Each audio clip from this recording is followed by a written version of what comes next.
of Defense, General Dan Caine, Chairman of the Joint Chiefs of Staff.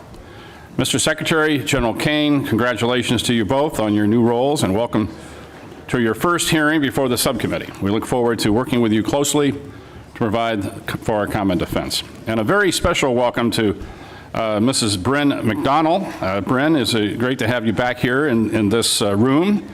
You sat beside me on this side of the dais, so it might be a new feeling sitting where you are now. So I'm sure it's a bittersweet that you're no longer serving as a dependent member of my staff, but I commend your service to the nation. And Mr. Secretary, you're lucky to have her. I have no doubt that she'll provide you with the same level of faithful advice that she provided for me. The work we do in this committee has never been more important. We are navigating an increasingly complex and uncertain global environment, with adversaries like China and Russia pursuing aggressive actions and challenges in regions like the Indo-Pacific, the Middle East, and beyond. Our military must be prepared to meet those challenges, and that preparation requires substantial investments in both personnel and equipment. But we also must be responsible stewards of the taxpayer dollars. Balancing national security priorities with fiscal responsibility is a delicate but necessary task. Mr. Secretary, I commend you for quickly hitting the ground running and focusing on your key priorities of reviving the warrior ethos, building our military, reestablishing deterrence, and ensuring the defense of our homeland. The American people expect their borders to be secure. The challenges of our southern border, including the ongoing flow of illegal drugs, human trafficking, and other illicit activities, are growing threats to our security and must be addressed. The cartels exploiting our border and increasingly sophisticated and dangerous. The Department of Defense has a critical role in this fight. Mr. Secretary, I applaud your efforts in focusing resources to ensure the border is secured. I look forward to more discussion about what resources are necessary to keep the momentum going without compromising our ability to meet threats abroad. I also want to hear from you both about the readiness of our force. I have heard from senior military leaders and service members alike about the ongoing concerns related to the health of our force, including the need for modernization, the ability to respond quickly to emerging threats. While this committee has consistently provided funding for investments in next-generation systems, from hypersonics to autonomous platforms, we're still seeing troubling delays and cost overruns in a number of programs. We simply cannot deter near-peer competitors like China by falling short in sustaining our defense and industrial base. That is why it's critical that we continue to focus on the pace of modernization, particularly in areas like air superiority and munitions production. The committee has been steadfast in our support of entities within the department that challenges the status quo, such as DIU, the Office of Strategic Capital, and APFIT. These innovation entities are alternative pathways to deliver capability quickly to the warfighter, and I would appreciate the opportunity to work with you to bolster these activities as a way to bring disruption and competition into the department, which, in my experience, can yield better and faster results. I also want to discuss the critical importance of our partnerships and alliances. The AUKUS agreement is one of the most significant defense initiatives in recent years, with the potential to reshape the strategic landscape in the Indo-Pacific. As we pursue these initiatives, we must ensure that we are maintaining our own military capability. Our shipbuilding programs remain over budget and behind schedule and under-delivered. This is simply not acceptable, and we need to have credible, executable naval force structure plan to keep pace with threats that we face, particularly from China, while ensuring taxpayer accountability. Finally, we must always remember the men and women who wear the uniform. Far too long, we heard from too many junior enlisted service members who are struggling with basic needs. These men and women, the backbone of our armed forces, they perform the tough and often dangerous work that keeps our country safe. I was proud to help secure a 10% raise for our junior enlisted service members on top of the 4.5% raise that all service members received last year. It's critical that we continue to provide support for all those who fight in defense of our great nation. We ask a lot of our military, and the strategic landscape is more complex than ever. I look forward to a frank discussion on how we are matching resources, priorities, and honoring our commitments to both readiness and to our people. I now recognize the distinguished ranking member, Ms. McCollum, for her opening remarks. Thank you, Mr. Chairman, and I'd like to thank all of you for appearing here today. And I'd like to thank all the men and women who serve in our military, both wearing the uniform and as civilians. As I say often, national security is holistic and not just defense spending. Do Americans have the health care that they need?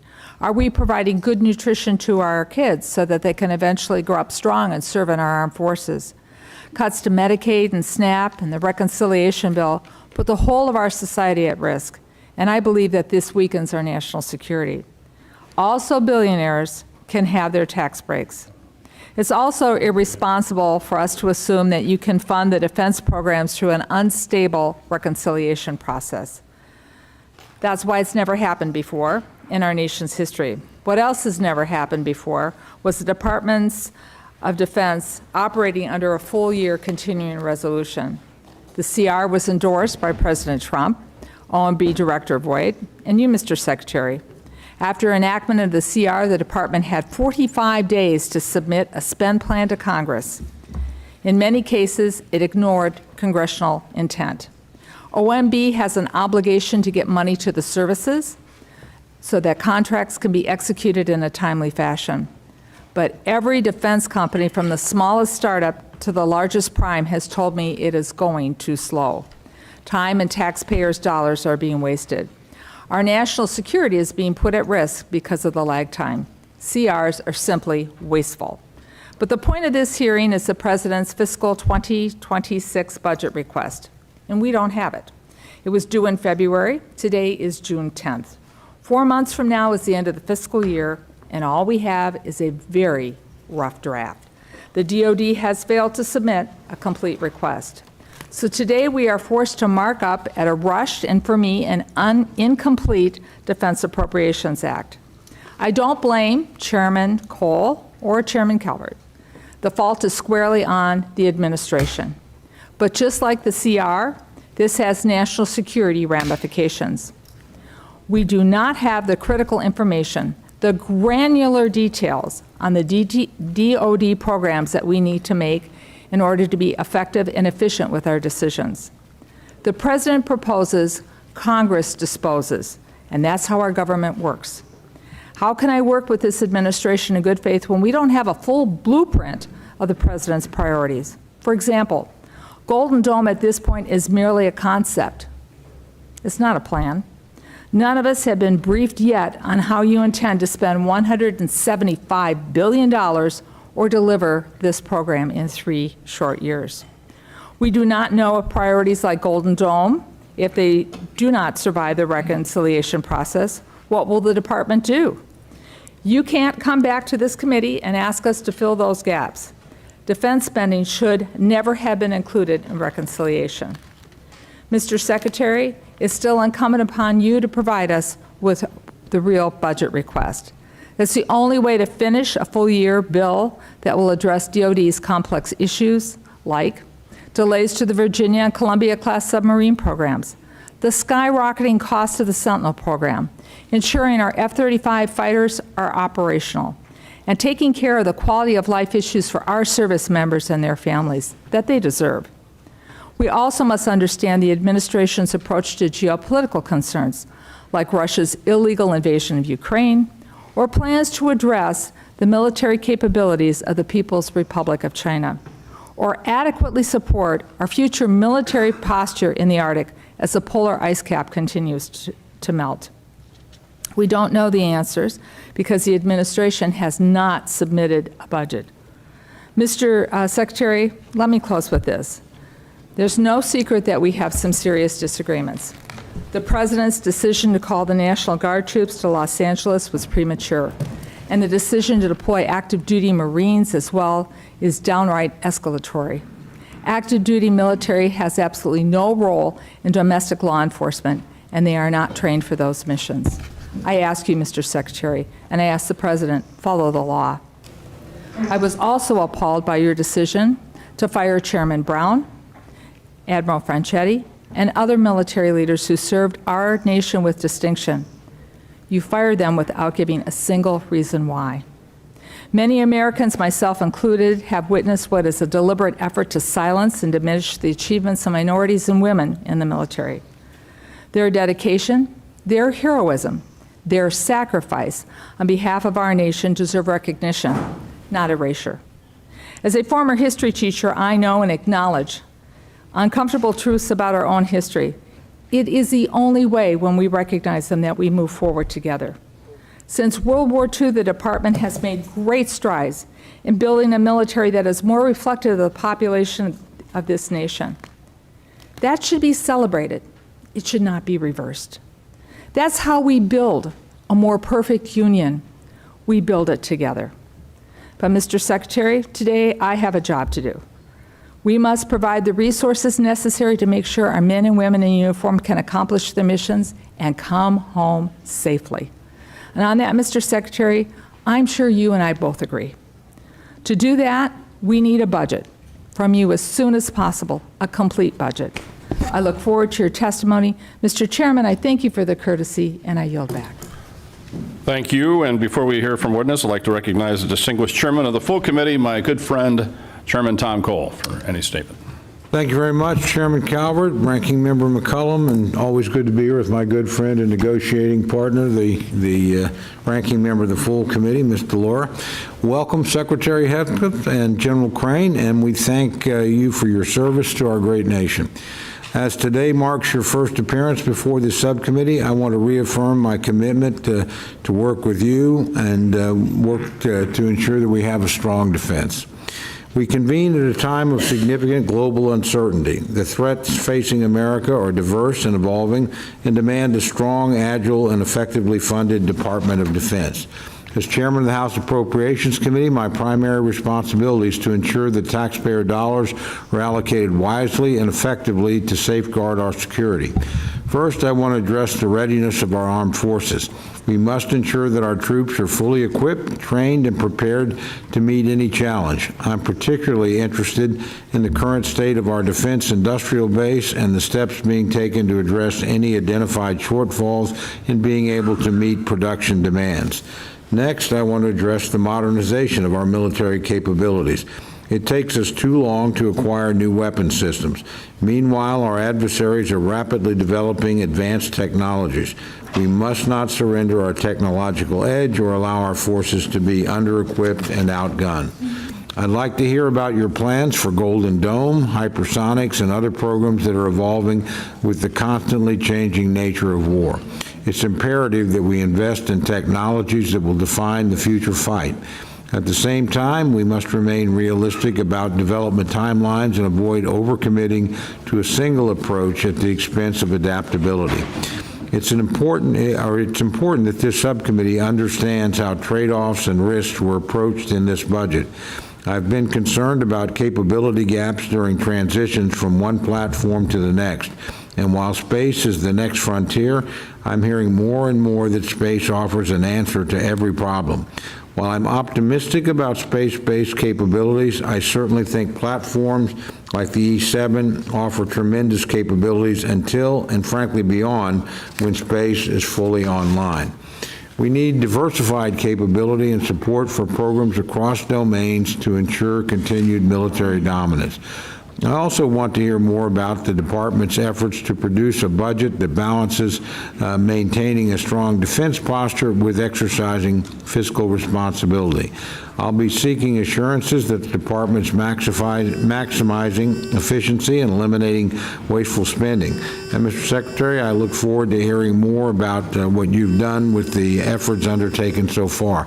I must say, I do agree with my friend, Ms. McCollum. We need more information than we've gotten from OMB. That's not your responsibility, but it's critical for us to be able to make the decisions we're going to have to make.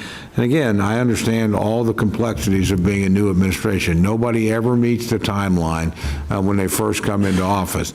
And we've gotten a lot of good information from OMB, but the reality is we frankly need more than we've received so far to make the decisions that we're called upon to make.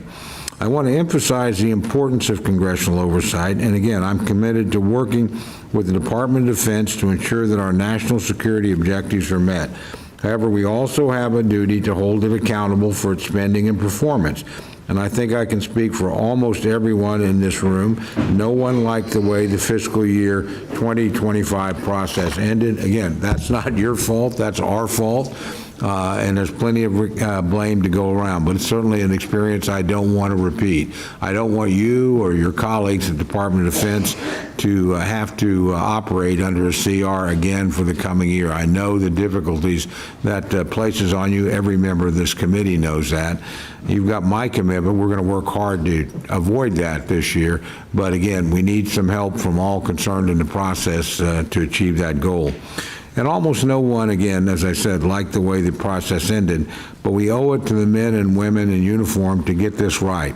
It'll require collaboration with the department to inform and produce a product that will meet that goal. I look forward to being your partner in that effort. And again, I want to thank you for being here today.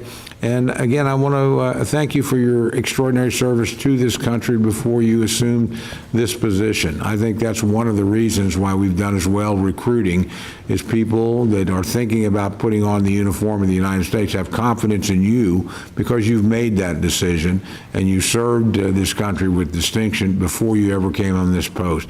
And leading by example is an important thing, and I want to thank you for the example you set for men and women to wear the uniform of the United States. With that, again, welcome in your first appearance, and we look forward to hearing your testimony. I yield back, Mr. Chairman. Thank you, Mr. Chairman. I'd like to now turn to the ranking member of the full committee, Ms. DeLauro, for any opening comments. Thank you so much, Chairman Calvert and Ranking Member McCollum, and always to, again, my dear friend, the chairman of the committee. We've worked together for many years in producing, I believe, bipartisan appropriations bills, and it's our attempt to be able to do that this go-round as well. Thank you for holding this oversight hearing on President Trump's Department of Defense. To our witnesses, Secretary Hegseth, Chairman Caine, Ms. McDonnell, welcome to the House of Representatives, and thank you for appearing before us today. Defense is the largest portion of our discretionary budget, yet you have still not sent this committee a complete budget request. We are in mid-June, Mr. Secretary. We are marking up a defense funding bill in a few hours, and yet we have no idea what your department actually needs. We have no details as to how you want to implement your plans. We should be discussing how you plan to get our submarine programs in order, how the Black Hawk platform will be utilized into the future, and how you plan to improve our service members and their families' quality of life. It is unacceptable for us to move forward with a defense funding bill without this information, and it is regrettable that the administration has put us in this position. If we cannot complete this process on time, we risk yet another continuing resolution, which is wasteful, inefficient, and detrimental to our military readiness. Already, your methods for funding our nation's defense programs are as unwise as they are unprecedented. You backed the first full-year continuing resolution for the Department of Defense. Particularly, defense has always been opposed to moving in that direction because of the uncertainty that a continuing resolution portends for defense and for the defense and reconciliation process instead of regular appropriations to fund vital programs. The appropriations process is wherein lies the power of the purse, according to the U.S. Constitution. However, this is still an essential opportunity for oversight, and the Department of Defense under your leadership is in desperate need of it. Your tenure as Secretary has been marked by endless chaos. Your first day in office, the Inspector General, whose job is to investigate waste, fraud, and abuse, was fired. Weeks later, you dismissed the Chairman of the Joint Chiefs of Staff and 5 other admirals and generals. Your careless sharing of military secrets in a non-secure signal chat, which could have placed American airmen in danger, led to the firing of former National Security Advisor Waltz. You have directly fired several of your top advisors, and the ranks of civilian staff have been decimated within key agency posts, including the Defense Health Agency and the Missile Defense Agency. Mr. Secretary, of all the cabinet departments, stability at the Department of Defense is the most critical for Americans' safety and security.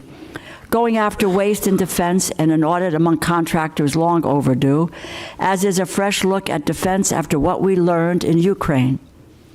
But that requires thoughtfulness and cooperation, not rash and reckless purges of leadership and rank-and-file staff.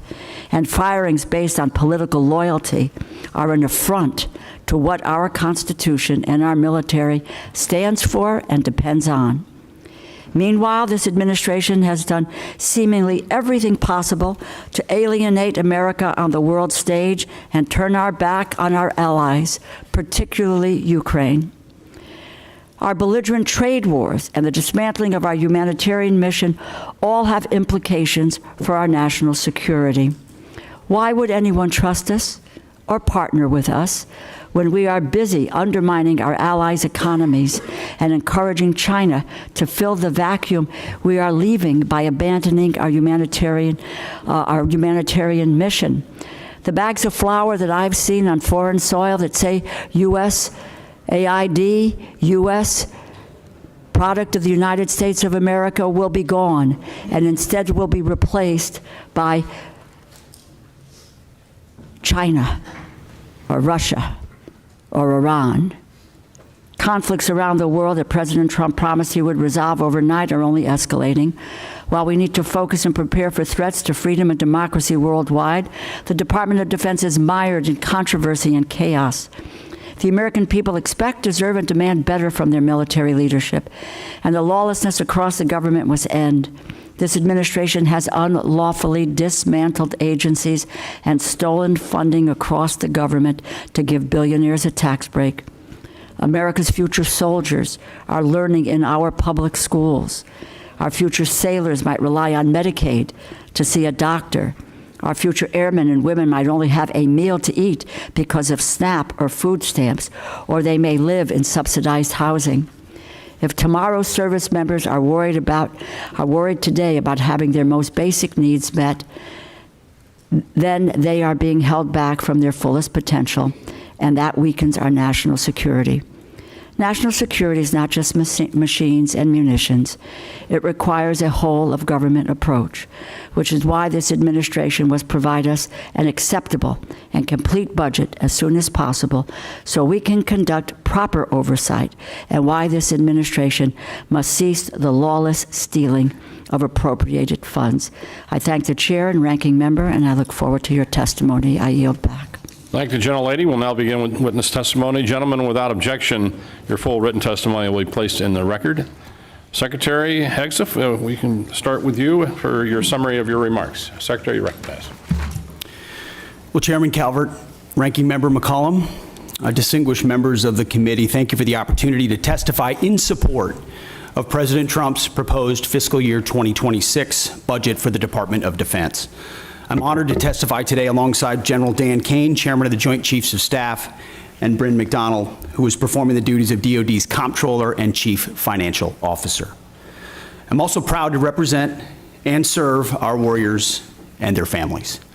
Today, as they do every day, they are keeping America safe. They're defending the homeland, they're standing up and deterring communist China, and we're working hand in glove with allies and partners to achieve peace through strength.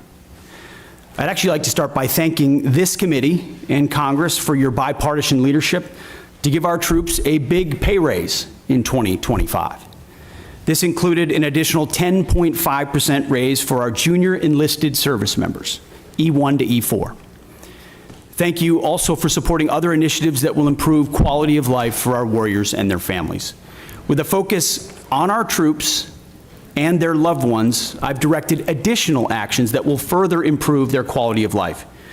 These include making historic investments in improving the living conditions in barracks and base housing, reforming the PCS process to reduce the cost and stress of moving, and improving the quality of care provided by the defense healthcare system. Now, the best part of my job is meeting and interacting with troops and their families. I hear their concerns. I know how it feels to face those challenges. I've been there recently.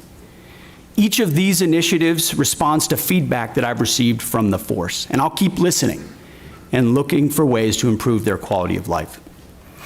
Under President Trump's leadership, this budget puts America first and gives our warriors what they need. The $961.6 billion budget request, over $1 trillion for national security, will end 4 years of chronic underinvestment in our military. In the last 4 months, we've moved quickly to reverse course after 4 years of weakness and mismanagement. We've found nearly $30 billion in savings across the department, and we have reinvested those savings. We've killed wasteful programs, targeted bureaucratic excess, and redirected funding from Biden-era priorities to President Trump's priorities. We are re-optimizing the civilian workforce and repositioning resources to better support our warfighters. We're working with the Department of Homeland Security to increase border security. We've reduced China's malign influence in our hemisphere. We've defended freedom of navigation in the Red Sea. However, we still have a lot of work ahead of us to achieve peace through strength. To carry out the President's mission, we have 3 core priorities, as was mentioned: restore the warrior ethos, rebuild our military, and reestablish deterrence. First, we're restoring the warrior ethos. President Trump has charged me with focusing on warfighting, lethality, meritocracy, standards, and readiness. That's exactly what we're doing. We're focused on what's important: warfighting and warriors. We're sweeping away distractions and bloated bureaucracy. We've set standards that are high, equal, and unwavering. DEI is dead. We replaced it with a colorblind, gender-neutral, merit-based approach. Our force is responding, positively, incredibly, to these changes. And thanks to President Trump, recruiting and retention is higher than it's been in decades at historic numbers. This budget provides a historic level of funding for military readiness, putting our warfighters and their needs first. Second, we're rebuilding our military. 25 years ago, our military was unchallenged, yet we squandered that advantage as China carried out an unprecedented military buildup. President Trump is correcting those mistakes. We're reviving the defense industrial base, reforming our acquisitions process, rapidly fielding emerging technologies to put the best weapons in the hands of our warfighters. This includes investment of $25 billion in the Golden Dome for America, a down payment on President Trump's priority to defend our homeland. It also commits more than $62 billion to modernize and sustain our nuclear forces. The budget allocates $3.5 billion for the F-47, the world's first 6th-generation air superiority fighter. This budget will revitalize our shipbuilding industrial base with $6 billion in funding in FY26, $47 billion in shipbuilding total. The budget increases significantly funding for autonomous systems, long-range fires, drones, and hypersonics. We will put these capabilities in the hands of our warfighters. Third, we're reestablishing deterrence. When our opponent sees our well-equipped, tough-as-nails warriors, they will decide that today is not the day to test American resolve. Credible deterrence starts at home, and it starts with securing our borders. We will achieve 100% operational control of the southern border, with crossings already dropped 99.9%. It also starts in our neighborhood in the Western Hemisphere. As you know, as we've said, the Indo-Pacific is our priority theater, and China our pacing threat. That's why I've traveled twice to the Indo-Pacific region to meet with our allies and partners, and they have responded. As we shift in that direction, President Trump looks to those allies and partners to step up, to share in the burden of their own defense. He also sees them, as I do, as force multipliers alongside the United States, and we are making progress in that. As the President has rightly pointed out, it's only fair that our allies and partners do their part. We can't want their security more than they do. So the Department of Defense is executing a common sense agenda to achieve peace through strength. The threats we face are serious, and so must our investments be. So what this budget does, it matches capabilities to threats. We must overcome decades of neglect and decline. We must fortify our position as the world's most lethal fighting force, and we must act fast. This committee is our critical partner in everything we do, and your leadership and oversight is essential. So we look forward to accomplishing these goals, to achieving peace through strength, to supporting our warriors, protecting our citizens and taxpayers, together with you. May God grant us the wisdom to see what is right and the courage to do it. Thank you. Thank you, Mr. Secretary. General Caine, you're now recognized for your remarks. Thank you, Chair Calvert, Ranking Member McCollum, other leaders, members of the committee. I'm honored here today to join Secretary Hegseth and Ms. Bryn McDonald to appear before you today to testify on the President's fiscal year 2026 budget. Today's hearing reflects our shared commitment to maximize efficiency, accountability, and lethality to our taxpayers' investments, ensuring that every expenditure increases the survivability of our joint force, providing our warfighters with the advanced capabilities and capacity and cutting-edge technologies required to dominate our adversaries. I have deep gratitude for everyone in this room and your commitment and cooperation to help us deliver the capability and capacity for our 2.8 million members of our joint force, the civilians that serve alongside us, and of course their families, all required to work together to deliver, as the Secretary said, peace through strength. It is my responsibility as chairman to understand the global set of conditions, advise the Secretary, and integrate our joint forces to confront and manage risks worldwide. This demands a comprehensive understanding of all domains: space, cyber, air, sea, undersea, all military services, each region, and at times our allies, partners, of course, as we consider carefully what they bring to the table, and to inform the decisions that you'll make to give us the finite taxpayer dollars required to ensure the greatest strategic impact with that investment. The President's budget enables the joint force to defend our great nation against adversaries seeking to do us harm. We are relentless in our pursuit of innovation and technology that allows us to deter our adversaries at every opportunity, while ensuring we're positioned to win on the battlefields of the future when called upon. This budget empowers the joint force to get after Secretary Hegseth's 3 pillars, as he mentioned: restoring warrior ethos, rebuilding our military, and reestablishing deterrence, and ensures, from my perspective, the joint force is properly armed, globally integrated, and ready. The President's budget invests in our warfighters. To win on the battlefields of future, as I said, our forces must be properly armed with the right capabilities: lethal, modern, reliable, survivable, and at scale. Victory requires people and platforms that will overmatch the enemy day after day. Systems that will be required to operate under the harshest of conditions, and technologies that will give our warfighters the decisive edge that they deserve. This budget gives us the necessary tools to reinvigorate our national and defense industrial base. Our nation is full of incredible talent, and we need to get every bit of it moving in the same direction. This budget also helps the joint force get globally integrated. I think we're relationship entrepreneurs within the joint force, which requires us to work together with the military, our allies and partners, industry, and of course the interagency, to be connected before crisis begins. Finally, the President's budget reflects our mandate to stay ready, always on the account, anticipating the next fight, not fighting the last fight, and delivering for our force and their families. Our force and our families are the last and most important part of this budget. This budget makes meaningful investments in our service members and their families, improving quality of life, housing, medical care, and the moving process. Along with our most precious asset, our people must be properly armed, integrated, and ready. I also want to highlight the service member over my right shoulder quickly, the senior enlisted advisor to the chairman, who will retire after 37 years, Sergeant Major Troy Black. He didn't know I was going to say this today.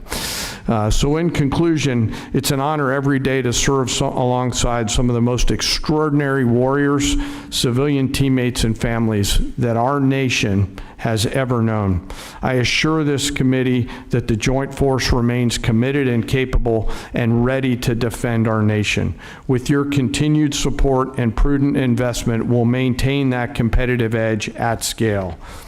I want to also remember today our deployed and their families who are out there on the front edge of our nation, making sure that we're safe here in this committee room today.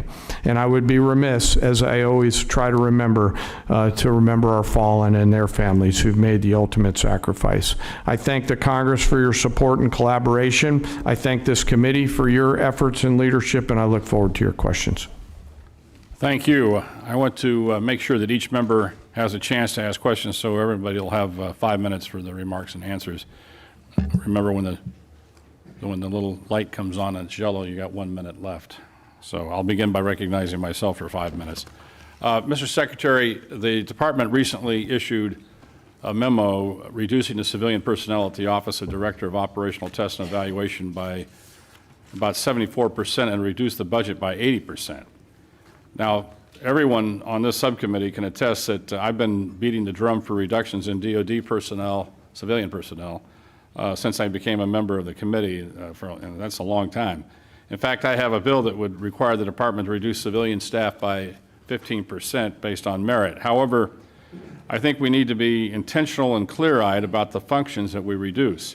As you know, DOT&E was established by Congress in '83 to centralize and strengthen operational testing, ensure that weapon systems are rigorously evaluated for combat effectiveness, suitability, and to address deficiencies in oversight and standardization within the Department of Defense. And there's a lot of examples of DT&E catching flaws that would have catastrophic consequences for our military, including loss of life. One example is the M2, M3 Bradley, which was designed to transport troops, provides fire support. The Army approved a system touting the armor, firepower, and mobility. However, when the independent testing was done, it was found out the aluminum armor was not a good idea and was susceptible to failure.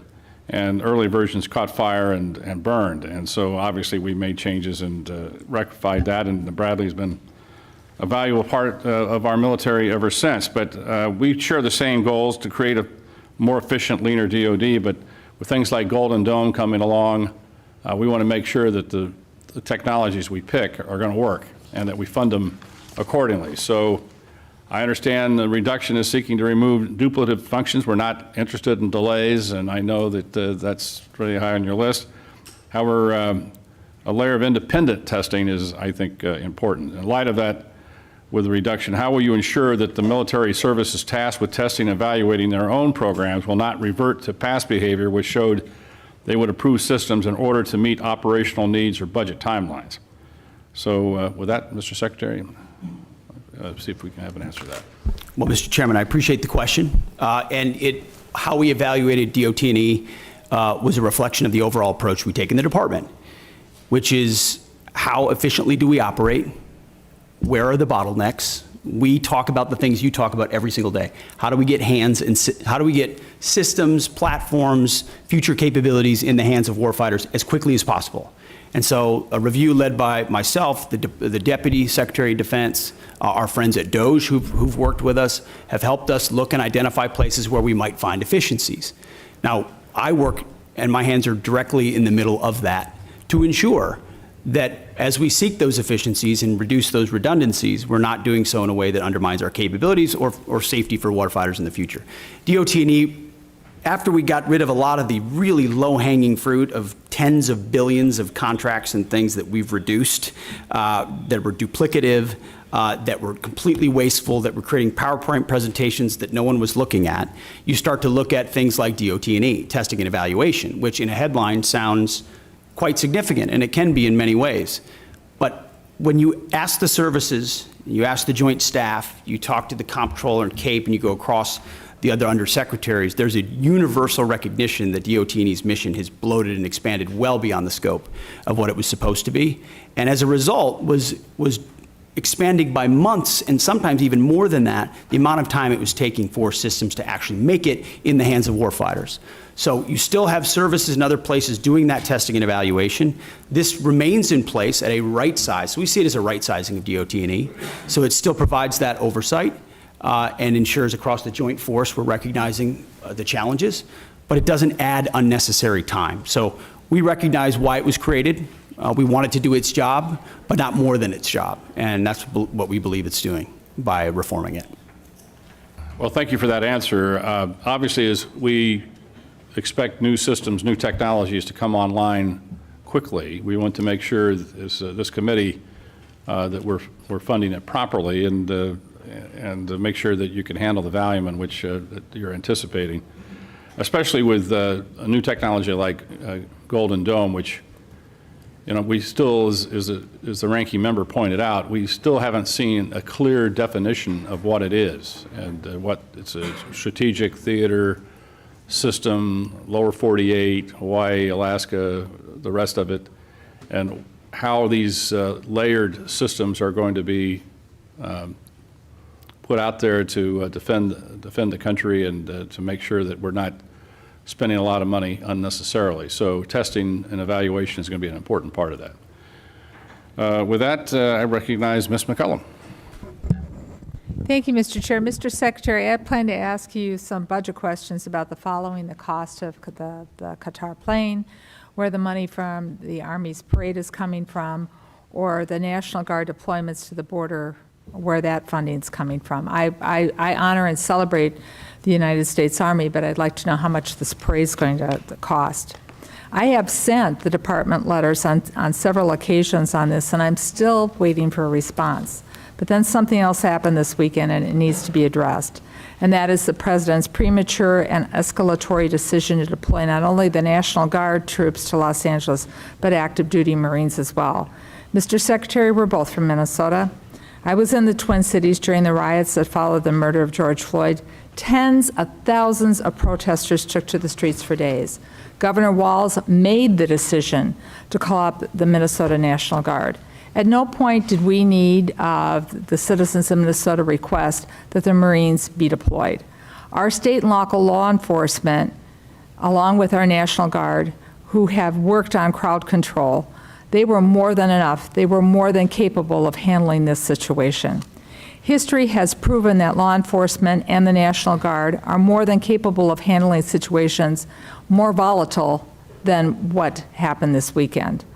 We all see the continuous loops on TV, but this looks nothing like the George Floyd protests or the Rodney King riots in Los Angeles in 1992.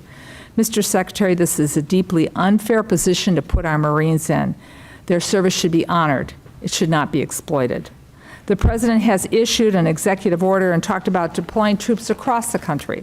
Los Angeles County has 17,000 law enforcement personnel, and the state of California has 24,000 National Guard troops. So that's why the Los Angeles Chief of Police to say, and I quote, "The possible arrival of federal military forces in Los Angeles is absent a clear coordination, presents a significant logistical operational challenge for those of us who are charged with safeguarding the city," the end of his quote. As I mentioned before, in Minnesota, we train for those things together. So there's no need for the Marines to be deployed. So here are my budget questions, though. What is the current cost for what is taking place in California, and how is it going to affect this budget, or the budget we're currently serving under? How much are these deployments going to cost for both the Marines and the National Guard? And what training or duties are not taking place because of these deployments? Where in your limited budget, sir, are you going to find, in the remainder of this fiscal year, are you going to pull the money to cover these deployments? What holes are being created? Well, Congresswoman, thank you for the question. You are right. We are both originally from Minnesota, which is why I recall 2020 quite well, when Governor Walz abandoned a police precinct and allowed it to be burned to the ground, and also allowed 5 days of chaos to occur inside the streets of Minneapolis. The police precinct, ma'am, was abandoned and burned to the ground. And because of that, the National Guard was eventually far too late mobilized. And President Trump recognizes a situation like that, improperly handled by a governor, like it was by Governor Walz, if it gets out of control, is a bad situation for the citizens of any location. So in Los Angeles, we believe that ICE, which is a federal law enforcement agency, has the right to safely conduct operations in any state and any jurisdiction in the country, especially after 21 million illegals have crossed our border under the previous administration. ICE ought to be able to do its job, whether it's Minneapolis or Chairman, Los I have Angeles. limited time. I asked a budget And they are question. being- Could the secretary please address the budget? Thank you. You asked about the situation in Los Angeles, and we believe Asked about ICE the budget. agents should be I allowed to be asked about the safe in budget, doing sir. their operations, and we have deployed National Guard and the Marines to protect them in the execution of their duties, because we ought to be able to enforce immigration law in this country, unlike what Governor Walz did in 2020. There are 17,000 LAPD, you mentioned that. There would be 18,000 if not for the defund movement that folks like Gavin Newsom and Karen Bass have Chairman, implemented. If The police chief if said Mr. she was Chairman, overwhelmed, if the secretary's not so we going to helped. ask the budgetary questions, I will yield back my time if the secretary refuses to answer the budgetary questions I put before him. They're important. What training missions aren't happening? Where are you pulling the money from? And how are you planning this in the moving forward? These are budget questions that affect this committee and the decisions we're going to be making in a couple of hours. If you're not going to answer them, please let the chairman know, and I will take back my time and I will yield it back to the chairman. Mr. Secretary, I want to just let us know what accounts you're pulling the money to fund. Thankfully, unlike the previous administration, we've got a 13% increase in our defense budget, and we will have the capability to cover down on contingencies, Mr. which is something the Chairman, National Guard and the Marine plan for. So we have the funding to cover down on contingencies, especially ones as important as maintaining law and order in a major American city. As far as training, all of the units on the ground have been fully trained in their capabilities of what they're executing on the Chairman, ask for ground. budgetary. If he needs to get back to the committee with the numbers, I'd appreciate it, both current and present. Happy to Thank submit you. them for the record. Gentlemen will receive an answer to the question for the record. Gentleman from Oklahoma, Mr. Cole. Thank you very much, Mr. Chairman. Mr. Secretary, again, welcome. As I mentioned in my opening comments, I'm very concerned about retiring legacy systems. They need to be retired, no problem there, but doing it too fast and not having replacements coming online. I've got a particular concern where E3s, as my colleagues know, AWACS are. There's 31 of them in the fleet, or there were. 15 have been retired since 23. They fly out of Tinker Air Force Base for the most part, which is in my district, hence my parochial, but I think legitimate interest here. Very interested in seeing, and this committee's done some important work in positioning us to acquire and field E7s. It's not a new technology. Our friends in Australia use it. Our friends in the United Kingdom use it. It's much superior to what we have. And so, again, this is one of the areas where we're concerned where we don't have the budget information from OMB we'd like. So I'm curious about what your thoughts are on the platform and replacing them. Do you have any idea about the speed and costs that you're planning to move in that particular area going forward? Well, I appreciate the question, Mr. Chairman. And priorities and decisions are what we're in the business of on the budget side, on the capabilities side. And I think President Trump has charged us with making the big, difficult decisions after a lot of deferred maintenance and deferred decisions to ignore parochial priorities in large part and focus on what the department needs and where it needs it and when it needs it. And that means some tough calls. And there are platforms we've supported as a result, and there's some platforms and systems that we won't support going forward because the services have requested it, or we've identified those are systems and platforms that don't orient toward a future threat. I mean, we've learned a lot from what's happened in Ukraine. We've learned a lot from what China is attempting to do and the systems they're building. So if we have systems and platforms that are not survivable in the modern battlefield, or they don't give us an advantage in a future fight, we have to make the tough decisions right now. That's my job, that's the chairman's job, and it's our job to fund those new systems and make tough calls. So the E7 is an example of that. We're going to fund existing platforms that are there more robustly and make sure they're modernized. But we believe most of the ISR, or a great deal of the ISR in the future, will be space-based, and not in a scientific space-based we hope we'll get there, but in a we're funding capabilities that will surpass some of those airborne capabilities. So we're willing to continue to review things like the E7, but from our view, investments in existing systems that carry forward that capability alongside even bigger investments in space-based ISR gives us the kind of advantages we need on a future battlefield. I think that's a fair point. I would point out, I've been on this committee a long time. I watched the U.S. Army waste $29 billion on the future combat system because it was going to be so great. And it didn't, and we wasted a ton of money. We got a platform here that works. Space is great. It's unknown. It's undeveloped. And I would just urge you to look at this pretty carefully as you make the decision. We certainly will as a committee. I don't know how much time I've got left because the clock's not running. You're the chairman, so.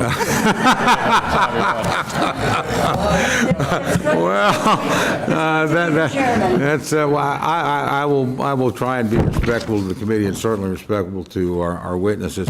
I have one other quick question, if I may, and I think probably a lot of members have had these concerns. Look, I'm largely very much in favor of the hiring freezes and some of the things you've done personnel-wise. So this is not a criticism, but I do hear that we have certain exempt positions, like aircraft mechanics, like firefighters. We're having a problem with that. Again, Fort Sill, I got the home of the field artillery and air defense artillery as well. It's a pretty military district. Nobody's being critical, but we're having a hard time getting, these are exempt categories, those filled. Can you sort of tell me where we're at on that? Because these are mission critical people. It's a great question, sir. It's something we're paying very close attention to. In fact, we meet on it multiple times a week. It includes shipbuilding capabilities, childcare centers. There are a lot of positions that affect our industrial base, our capabilities, or our families that we are working diligently to ensure we're getting those exceptions as quickly as possible, those waivers. But we're also trying to do right by right-sizing the civilian force, which has gotten too bloated too fast and has mostly been right-sized through voluntary separations through DRP. So I acknowledge that. And we can get you a full list of the exemptions as well to make sure you understand where we're making trade-offs. I'd appreciate that very much, Mr. Secretary. Thank you. Thank you, Mr. Chairman. Yield back. Thanks for your courtesy. Thanks, gentlemen. Mr. Lauro. Thank you very much, Mr. Chairman. I'd like to focus, Mr. Secretary, my question on submarines and our national security, our military shipbuilding, and as I said specifically, submarines, critical investment for national security and for the economy of my home state of Connecticut. This is a yes or no question, Mr. Secretary. Do you agree that continued investment in the Department of Defense in submarine production is in fact critical to the United States national security and military readiness? Very critical. Okay, so yes, thank you, and we agree. They'll continue to be a critical asset to deter adversaries, sustain the advantage we have in undersea domain, and the Defense Department should continue to support these programs. What is the status of the Department's investments in submarine programs? 14% increase in FY26 on the Columbia, and a substantial increase in the Virginia as well. So we're ensuring a submarine industrial base that has been left behind, that has been neglected, is fully invested to make sure we're speeding up on funding the submarines. More than half, and you can go back to last December, but I want to move on. Do you know where our submarine production currently stands, and whether current production is sufficient to bridge the gap between current fleet size and projected need? There is a gap, but we believe we are closing it, ma'am. Yes. And if you can get to us the information about how, in fact, that you can close that gap, because we do not have any information or data that can substantiate what you're saying. Your department's initial budget proposal includes incremental funding for the Columbia-class submarine. Is that going to raise alarm bells across the defense industrial base by signaling a lack of commitment to the program? No, we could not, ma'am, we could not be more committed to Columbia, the centrality in the triad, ensuring it delivers on time, it's central to the deterrent and the base of the United States. So Do we are you know very how much committed of a to that. financial hole this will create for the defense industrial base? Will there be a financial hole for the defense industrial base in 2026?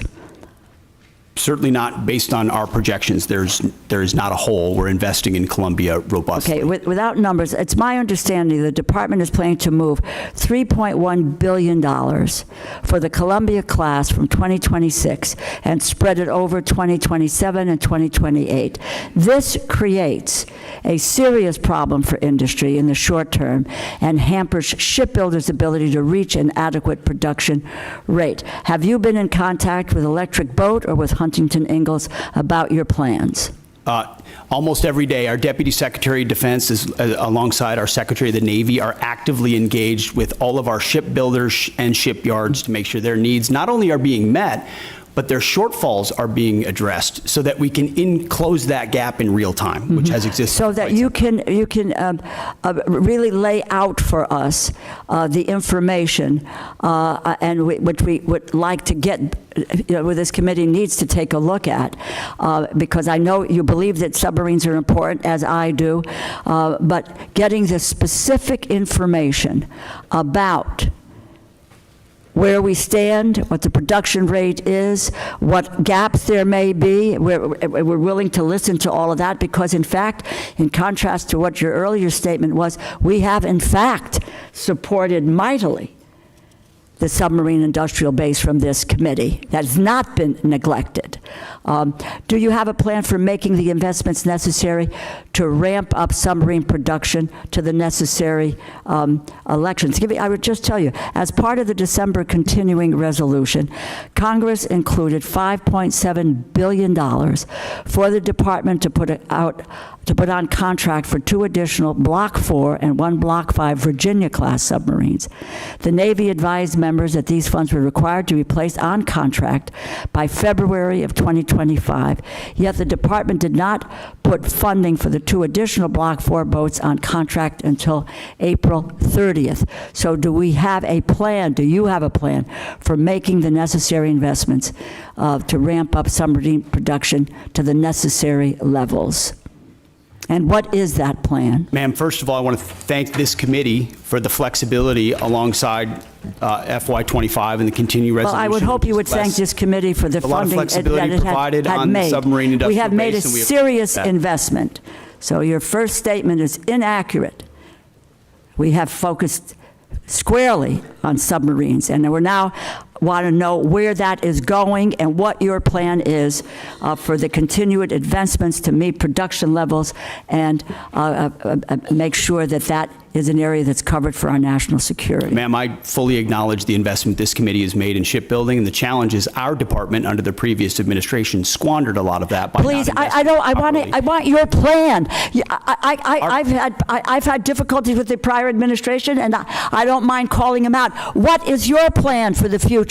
Can we get that in writing and on paper so that we know where you're going? Because we don't have anything today. We have zip, nada, and knowing where you're going. You could talk percentages, you can talk about whatever you want, but unless this committee sees dollars and cents and where you're going and what your plan is, then we may reconsider what you need to do to go forward. Give us the details. Congresswoman, we have the details and we will provide them Then for let's you. have them before and my hope is that we could get to it before we go to a markup within a few hours here today. I yield back my time, Mr. Chair. Gentlelady yields back her time. The Dean of the House, Chairman Rogers. Thank you, Mr. Chairman. Welcome, gentlemen and lady. Let me ask you about the stunning success of the Ukrainian drones of last week. Are we seeing the ushering in of a new era of warfare? The use of drones from afar. After all, these drones were smuggled into Russia, hidden for a great span of time, and then activated from 2,500 miles away. Are we prepared both defensively and offensively. Ms. Secretary? I'll answer that and then maybe hand it to the chairman. I would say, sir, it was a daring and very effective operation that we were not aware of in advance and reflects significant advancements in drone warfare, which we are tracking in real time inside Ukraine and taking that feedback to help us better understand how we can better produce more lethal, attritable drones, but also advance our counter-UAS systems so that we're not vulnerable to a threat and an attack like that. The chairman and I got together right after seeing that and saying, what more can we do to ensure we're prepared and our country's defensible against something like that? But I'll hand to the chairman. Mr. Secretary, Congressman, thank you for the question. I think it goes to your more strategic question about is the way and nature that we're fighting our wars changing, sir? The answer is likely yes. Mass numbers of rounds moving back and forth with precision and autonomy are all things that are advancing in the technology trend exponentially. One of the things that I've talked with some of the leaders of this community and committee about are buying capabilities along the technology curve or ahead of it. And so I do think it was a bold move, and it represents a new and different way of fighting wars as we've seen over the past few years in that particular fight, sir.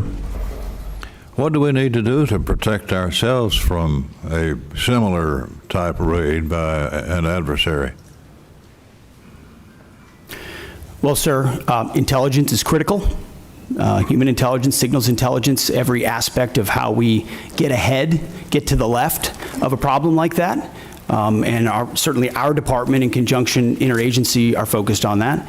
But then it's rapidly fielding the commercially available technologies in some cases, but others proprietary, whether they're EW, whether they're microwave, whether they're kinetic, to defeat drones either individually or in swarms in multiple locations against, protecting our people, protecting our installations, protecting our critical infrastructure, protecting our bombers. And some of that speaks to Golden Dome and what we'll do there, but you also have the particulars of the immediate. Our forward deployed troops, are they properly covered by counter-UAS systems? Do we have the best systems forward deployed? And that's something we're looking at every single day. We live in a dynamic operating environment, and the chairman knows this, the deputy, our policy shop, we are focused on ensuring that this is front and center, considering how central this threat will be going forward. Well, these are low-cost, high-tech weapons, if you will, and has been dominated by China. 90% of drones are produced by China, I'm told. What does that tell us about what we need to do here at home? Well, sir, it's not just, first of all, making sure we're less reliant on Chinese technology in any part of the supply chain, which is something we can speak to because that's been an aggressive part of our effort at DOD. But also recognizing it's not just China. Of course, Iran invests substantially in drone capabilities. And then learning a lot from partners on our side, like the Ukrainians who have developed systems and fielding that quickly. So commercially available, attritable, that we can produce at home is important to us. Congratulations to all three of you, and we wish you well. Yield back. Thank you, sir. Thank the gentleman for the question. Real quickly, is it the press stories accurate that 40% of the long-range bombers from Russia were destroyed in that attack? Is that an accurate number? So I'm not exactly sure what the percentage is, but I also know that I may not say that in open session. So I'll take that and get back to you through appropriate channels. Thanks, gentlemen. Ms. Capter. Thank you, Mr. Chairman. We welcome our guests. I come from a family of combat veterans going back a long time. And my comment is the use of certain words and what they imply. When I hear warrior ethos, and I hear it a lot from you, Mr. Secretary, I'm concerned. All the soldiers in our family, all of whom fought and received medals for their combat service, call themselves soldiers. Marines are trained to kill. in terms of domestic policing, our police and our National Guard at the state level, carefully used, but also our state police are used in civil enforcement, and they are good. I don't need any reply. I just am concerned about what those words you often utter actually do in people's minds and change the language we have used since the founding of this republic. So that is a concern of mine. I wanted to go to the general and chairman, if I could. We've heard a lot this morning about defense industrial base. And this is something I ran for office on a long time ago. We have not made significant progress as a country in this regard. And the places that made things, whether they were machine tools, whether it was composite materials, were left behind. It's one of the reasons for the division in our society. So I am very interested in knowing what specifically and in which accounts, and I hope you can get this back to us within a week and a half, you are going to focus on in order to inject additional resources in the defense industrial base of this country. What will that look like? We are just successful now in helping steel to revive and some of our composite metals. 40 years ago, I wrote a title to the defense bill dealing with strategic metals. Nobody at Department of Defense cared, okay? So I'm interested in which accounts, if you could kindly get back to me on that, and when you say defense industrial base, budget-wise, in which accounts, what does that mean? All right, I don't expect you to answer it now. Can you tell me when you might get that information back to us? Well, ma'am, you just said a week and a half, so I know the awesome humans behind me are scribbling madly to come back to that. Can I just make a quick comment? You know, I happen to be a lucky guy that served in the private sector for a while, and I ran a machine shop in Texas along with a metal finishing business. So when we talk about defense industrial base, I broaden that out to really the national industrial base. There are certain components that are made in the defense side, but as you articulate, ma'am, many others are made in the small machine shops out around this entire nation. When I talk about mobilizing our nation, I think of that national, not just defense industrial base. What do we have to do to create greater capacity all the way down the chain to include jobs at the local level for those people that build quality parts and deliver on time with shorter lead time and lower cost? And so I have great empathy for what you're talking about, and we'll get back to you just as soon as we can. Yes, and General and Secretary, going back to the drone attack in Ukraine, a country that was invaded by the Russian dictatorship, starting in 2014. They've been at war for a decade, more than a decade. What they've done with drones is astounding. It's going to change warfare. One of my questions is, what are you doing to establish relations with Ukraine and not turn your back on them as an administration and help them win, help liberty win? This has implications way beyond the boundaries of Ukraine. Russia's got 11 time zones.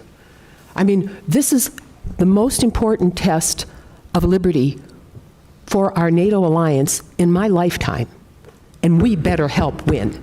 And that involves moving forward faster on drone technology. I'm very worried about our air bases where we have secure assets.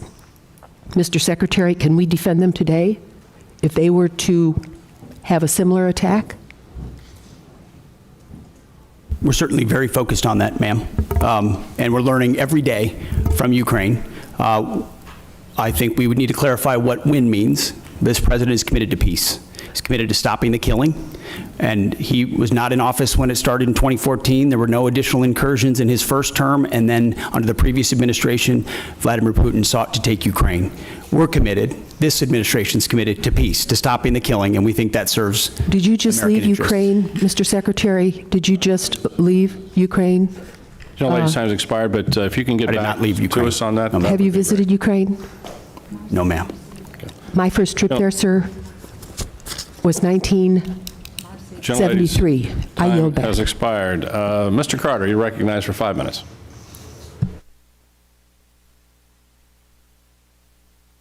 For your service to our country. We're very proud of you. I'm fully supportive of the Army's outgoing modernization efforts and the recent Army Transformation Initiative that combined the Army's Future Command with TRADOC to become the Transformational and Training Command. How are you both going to create a partnership between the Assistant Secretary of the Army for Acquisition, Logistics, and Technology and this new command to ensure the acquisition authorities are modernized and synchronized to achieve the maximum lethality and deterrence? I'll take that. Maybe I'll hand it to you, Mr. Chairman, as well. We are very encouraged and supportive of the Army's transformation initiative.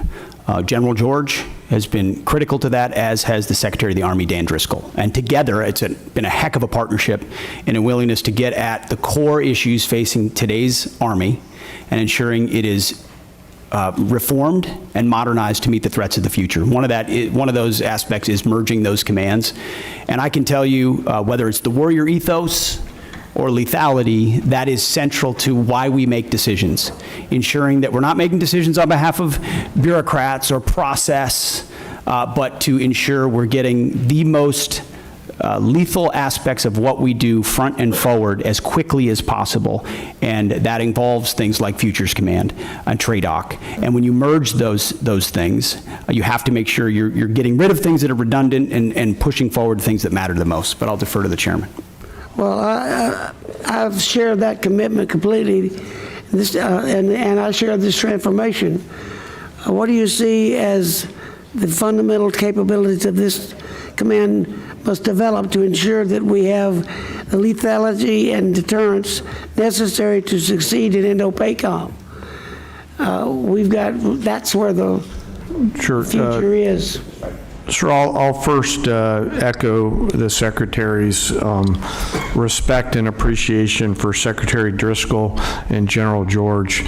They are a team, and that's always great to see from a warfighter's perspective when you have such a nested combat pair, if you will, that are driving at the same set of objectives.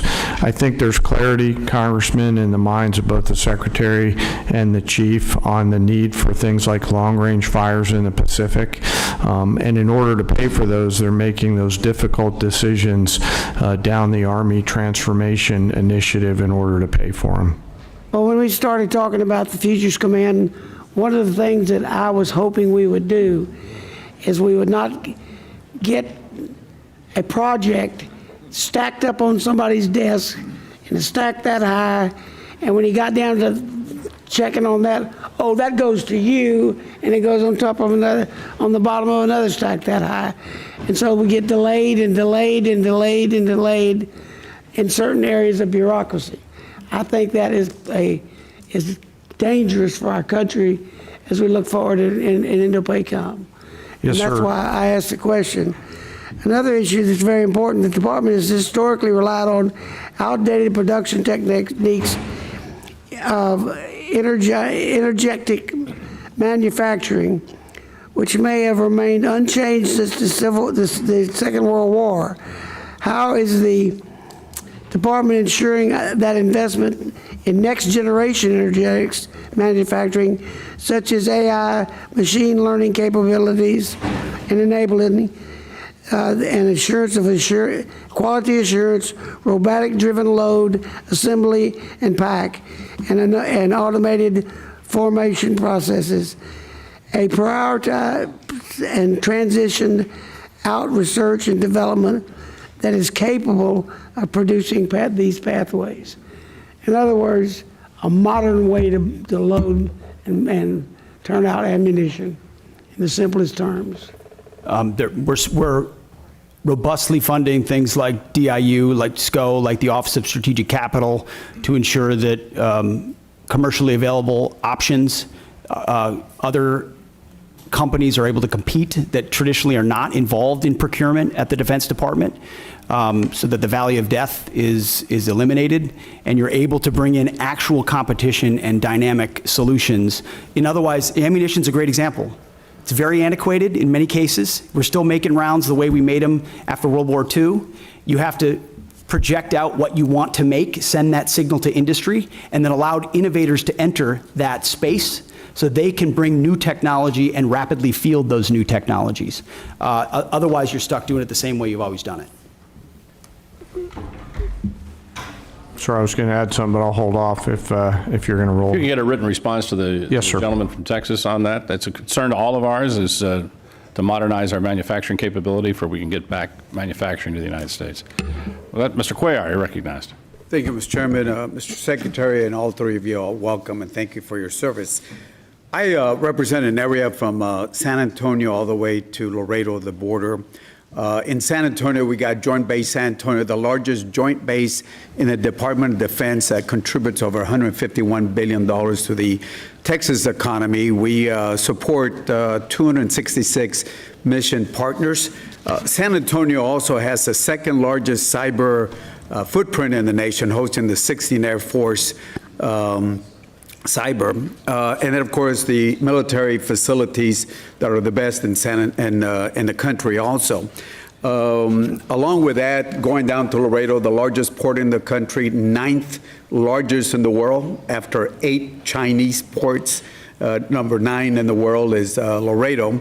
And my question, Mr. Secretary, has to do with one of your plans, and ask you to, welcome you to San Antonio, let the San Antonio folks come in. It has to do with Army, U.S. Army North and U.S. Army South. I'm not going to go with their missions or critical mission, but what concerns us in San Antonio, both the Democrats and Republican members of Congress and senators, we're concerned that, in setting up a Western Hemisphere Command, which I think it's a good idea, that you move it away from a place like San Antonio, where, we have the infrastructure, the personnel, the community partnerships to work with you on this. And I say this because I think your testimony has about 11,900 troops that are down there working with the Homeland, which I support.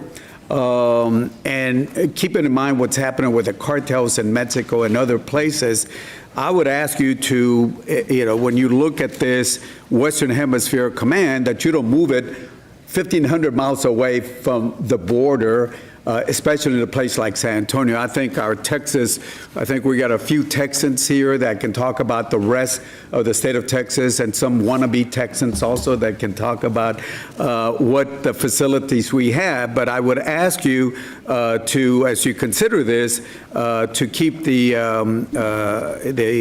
command, Western Hemisphere Command in San Antonio.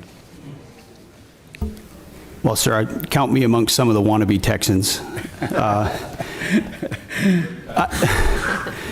Tennessee's close enough. Hey, we got no state income tax. Keep that. It's true. I appreciate that concern. It is something that has come up multiple times in conversations with Secretary Driscoll and General George in reviewing their Army modernization plan and consolidation, with the recognition that some of those changes, when we go through a posture review and as we're looking at commands, are going to include some tough choices. Some of that includes ranks and positioning, but you still are going to have, at some level, a south and north bifurcation. The question is where that is headquartered, and we are in an ongoing review on that, of exactly where that will shake out. But I would encourage continued deliberation with Secretary Driscoll. They have been thoughtful about it and will continue to be. And I understand that there's decisions have to be made, efficiencies and all that, but just ask you, as you look at that, if we're doing so much investment on the border, we already got the infrastructure down there in San Antonio and all the support from the other military bases across the state of Texas, and the partnership, I would ask you and the Secretary to please, before you make a decision, go drink the water, go, feel what we have in San Antonio and the surrounding areas in Texas, to consider that instead of just making a decision by the paper on that.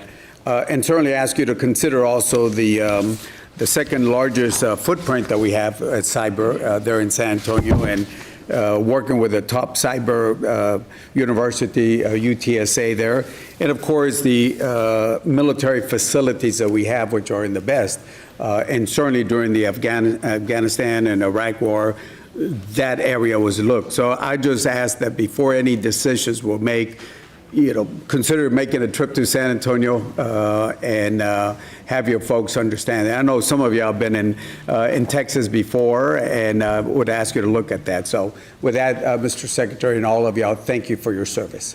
Well, noted, sir, and thank you for your contributions to securing the border, which has been a huge priority for President Trump. We're going to get 100% operational control. It's because of support from folks like you. Thank you. Thank you for your service. Thank you. Thank you, gentlemen. Chairman Womack. Thank you, Mr. Chairman, and my thanks to our witnesses here today. Secretary Hegseth, General Caine, thank you from the bottom of my heart and on behalf of this committee for your service to our nation. Obviously, we face a number of challenges and pacing threats across the globe in all domains, and we have to ensure that the joint force is ready to fight and win our nation's wars. So let me begin with General Caine.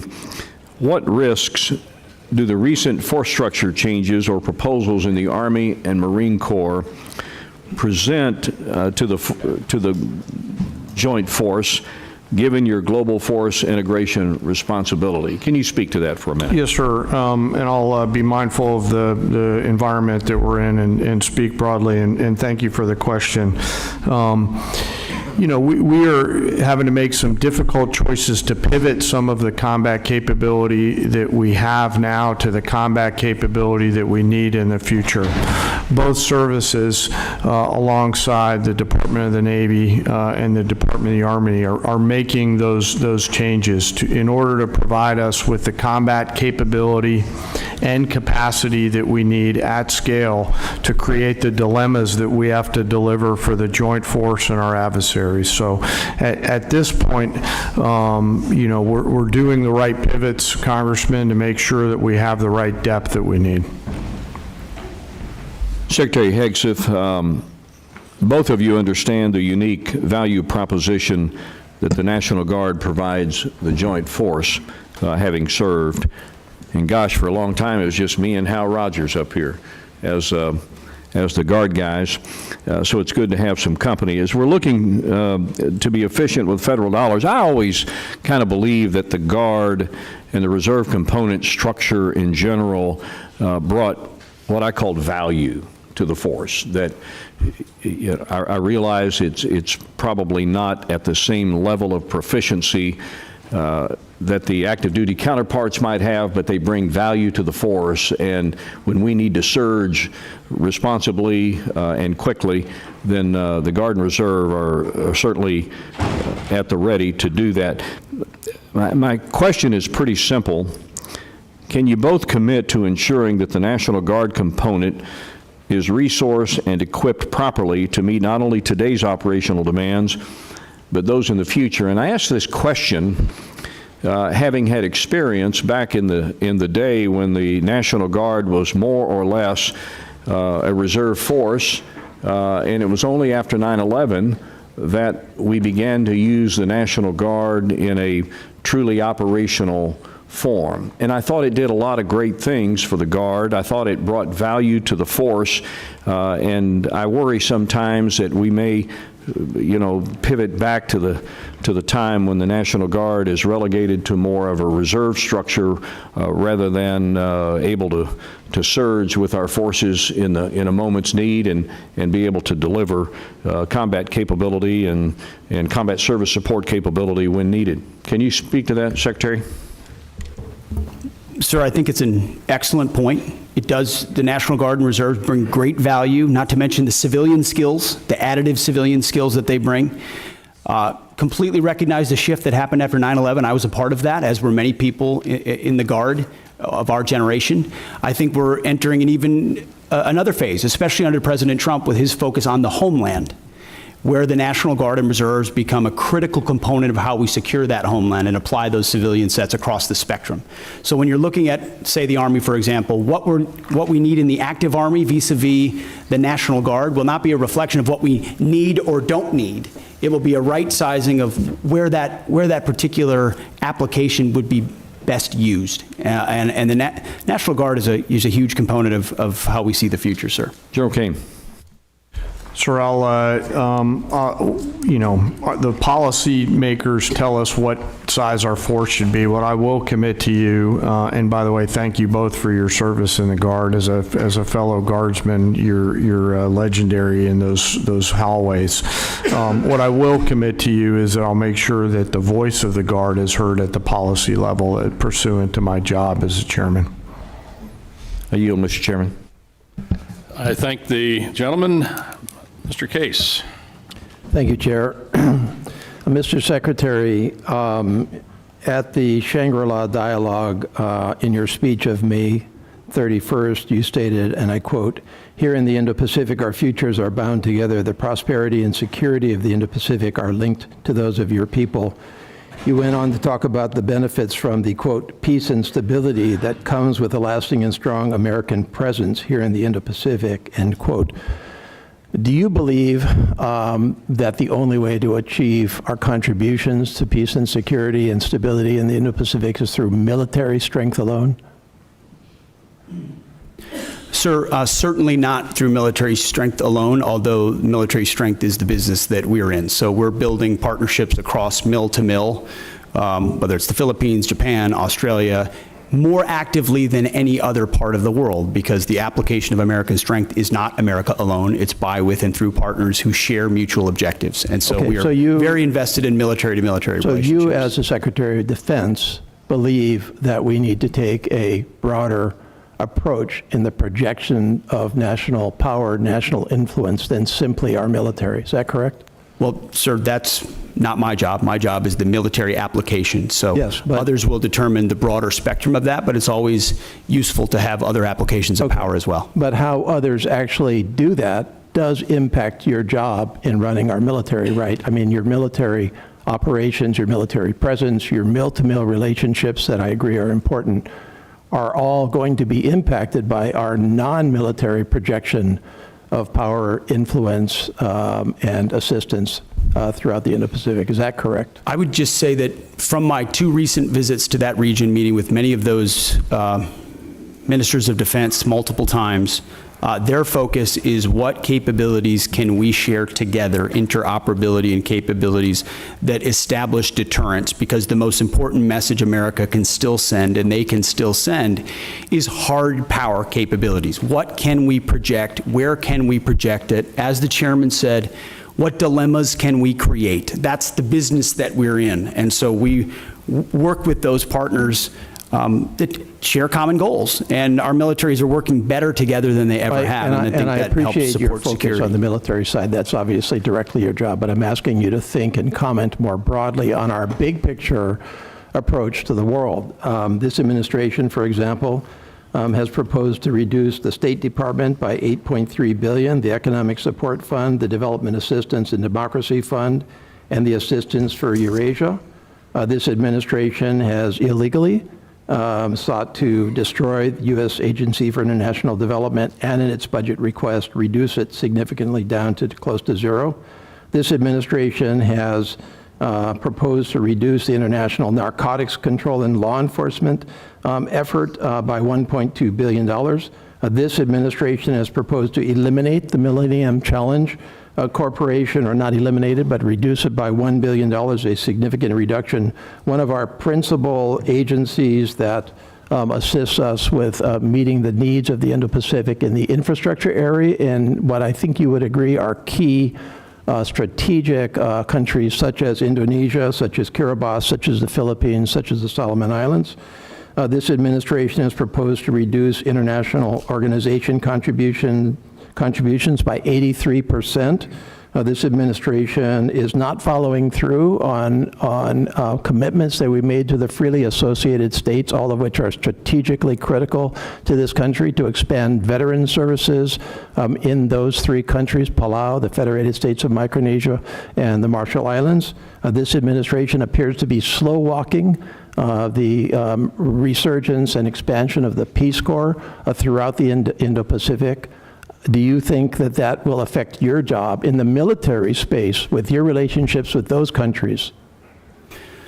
No, sir, I would add to that list the elimination of most USAID programs, which I don't hear anything about because a lot of them were wasteful and duplicitous, and I'm glad we got rid of them. Well, I've had those and conversations as far as with those you mentioned countries. international organizations, the 83% reduction, again, I hear nothing about that because most have of you those talked to those international countries? organizations are not serving U.S. interests, Mr. and so we shouldn't Secretary, be have you funding them talked to if they're those not countries serving about U.S. the interests. impact? So I don't hear from our allies problems about that. Well, I don't because think you're talking to the those right were not people. part of their calculus Yeah, of American if you talk power. to any one of those countries, they'll tell you that they're deeply concerned with the reduction of non-defense dollars, and it will in fact influence our presence and our contribution to your stated goal of peace and stability and I think they security respect in that the we're Indo-Pacific. reducing waste on programs that aren't actually affecting Gentleman, change time on the has ground. expired. Mr. Diaz-Balart. Thank you, and to three of you, thank you. Thanks for being here, and thanks for your service. Mr. Secretary, I have two questions. First one is, and you mentioned recruitment at the beginning. During the last 4 years, we got used to just hearing how the recruitment was not doing well, and it was just the new reality. And then all of a sudden, that reality has changed. If you can comment on why that reality is, I think a lot of us know, but if you could talk to us a little bit about this new reality, which you don't hear much about in the press, about how that has changed dramatically. Question number one. Question number two is, a number of years ago, Southcom was moved from Panama to South Florida. There's a lot of reasons for that move. It was to get it because it was in close proximity with others like Jayada South, Special Operations Command South and Homestead, Joint Task Force Guantanamo, the Joint Task Force Bravo in Honduras, the U.S. Coast Guard 7th District, which is the busiest district in the entire country, but also because in South Florida you have this multicultural, multilingual community, and as you know, Southcom deals with multiple countries, 40 different languages, and so it was not just a cost savings potentially, but it was also made a lot of sense. I believe that continues to be the case. Nothing has changed. If anything, what's changed is that the Western Hemisphere has gotten a lot more dangerous. And obviously we have Iranian influence, Russian influence, Chinese influence. I'm very grateful, Mr. Secretary, and I don't know how much you had to do with that, of the President's change in attitude on no longer appeasing enemies of the United States in the Southern Hemisphere, whether it's Venezuela or Cuba. But again, there goes the importance of having Southcom where it is, and I just would like your thoughts if you've had an opportunity to look at that, because it was moved from Panama. It just wasn't in South Florida for the heck of it. It was a decision made. It was the right decision. It's proven to be the right decision. So, two questions. If you can answer them, I'd love to hear it. Well, sir, thank you for the question about recruiting. What changed is a commander-in-chief that America's young people believe in. President Trump was elected in November, inaugurated in January, and at first I called it the Trump bump, but then it became clear that's not enough. This is a tsunami of support amongst young Americans who want to serve under a president who they know has their back, who will fund them properly, who will not use them unnecessarily, and will make sure they are part of deterrence for the country with a focus, first and foremost, on the homeland, then deterring strengths and making sure our allies step up and carry more of the burden. So you've got a historic surge in the Army, and Marine Corps, Navy, Air Force, you name it. Americans are responding because the president says a new spirit. And he's right, and you can feel it in the ranks. You go out to formations, you talk to men and women on the border, they believe in what they're doing in securing that southern border. You talk to them across the world, they're enthused about this new administration and its leadership. So it's President Trump, sir. And then as far as Southcom, it is President Trump's focus on our hemisphere has in many ways reinvigorated the mission of Southcom and the recognition of securing American interests, but also pushing back Chinese malign influence. Panama is a great example of that, but across Central and South America. So Southcom is right where it is. We're grateful for the great work that they do. I've had an opportunity to spend a lot of time with them and their commander, and we work by with and through a lot of allies. Mr. Secretary, I'm a little confused. Are you telling me that the folks that are now voting with their commitment to the country are not upset that they're not able to use different pronouns? Is that not a priority for the folks that are now signing up for our military? Well, sir, if they wanted to get a woke indoctrination, they could just go to college. Instead, they're joining the military, where we're focused on the basics. We know men are men, women are women, standards will be high, and we're getting rid of the distractions, the ideologies, the politicization that was in our ranks so that soldiers, men and women, can do their jobs on behalf of the nation. I think that's all that American people, that's all the people who want to serve want, is that clarity and that support, and President Trump is giving it. Well, Mr. Secretary, I would also add that I think having you there has made it very clear what the attitude is. And I will tell you, to me, it's really, really refreshing, and I thank you all. I appreciate it. yield back. Thank you, sir. Yields back. Ms. Lee. Thank you, Mr. Chairman. Thank you for being here. Mr. Chairman, I ask unanimous consent to submit to the record an article from the New York Times entitled, "China's Chokehold on This Obscure Mineral Threatens the West Military." Without objection. Mr. Secretary, this article that I just referenced outlines how the Department of Defense paid an Australian firm 10 times more than it paid MP Materials, an American firm, to onshore the full ecosystem of rare earth production. MP, the largest U.S. rare earth producer, has invested $1 billion of its own capital since 2020 and employs more than 800 Americans. Yet it was undercut by an Australian firm that never even broke ground in the U.S. MP Materials is ready to install their samarium processing equipment and help the U.S. combat China's export controls. And I want to note that China produces the entire world's supply of this obscure rare earth metal that is used almost entirely in military applications because of its its use in heat resistance magnets. So my question is, in accordance with the administration's America First agenda, do you agree that subsidies should first support U.S. companies already investing, hiring, and paying taxes in the United States? And can I have your support in ensuring that the department critical mineral policies will align with this goal? Ma'am, it's an excellent question. It's something we have been very focused on. In fact, my deputy secretary, it is his number one, is ensuring that sourcing of critical minerals, whether they're heavy or light rare earths, are sourced reliably in America first. Yeah, and if not, then amongst allies. I won't reveal or talk about more than that in a setting like this, because we have reserves and we have capabilities.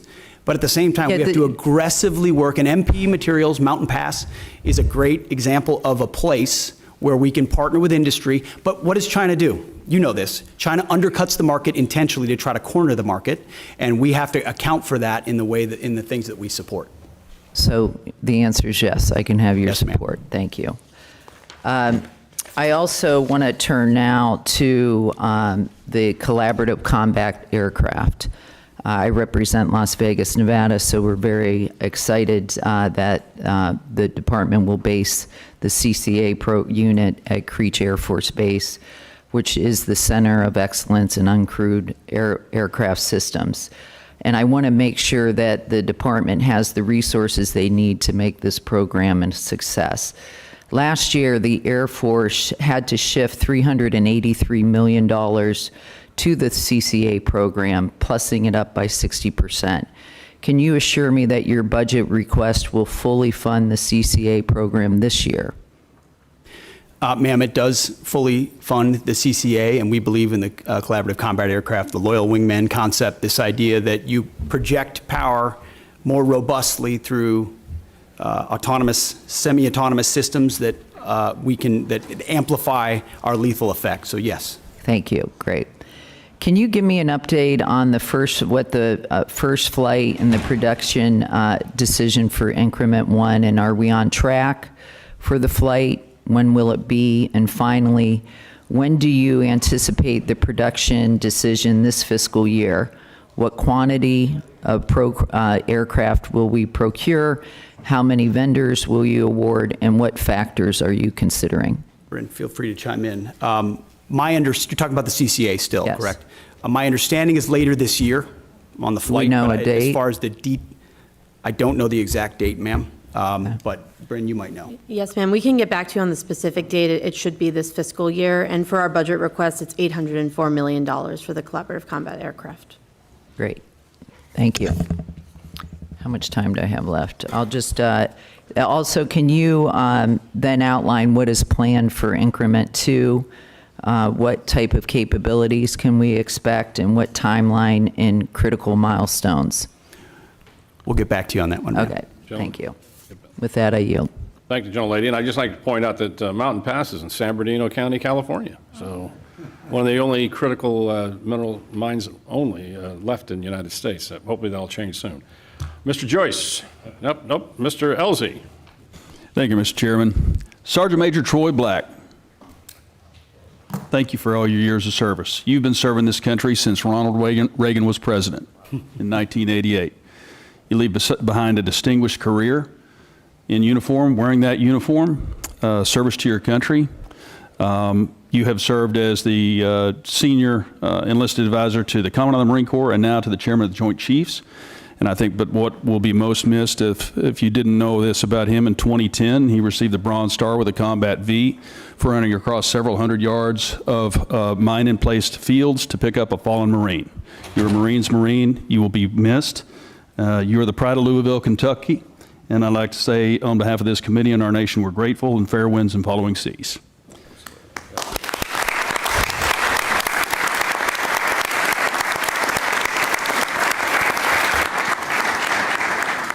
Secretary Hegseth and General Caine and Ms. McDonald, glad you're here. I'm personally grateful for your service to our country and for sharing your valuable time with us today.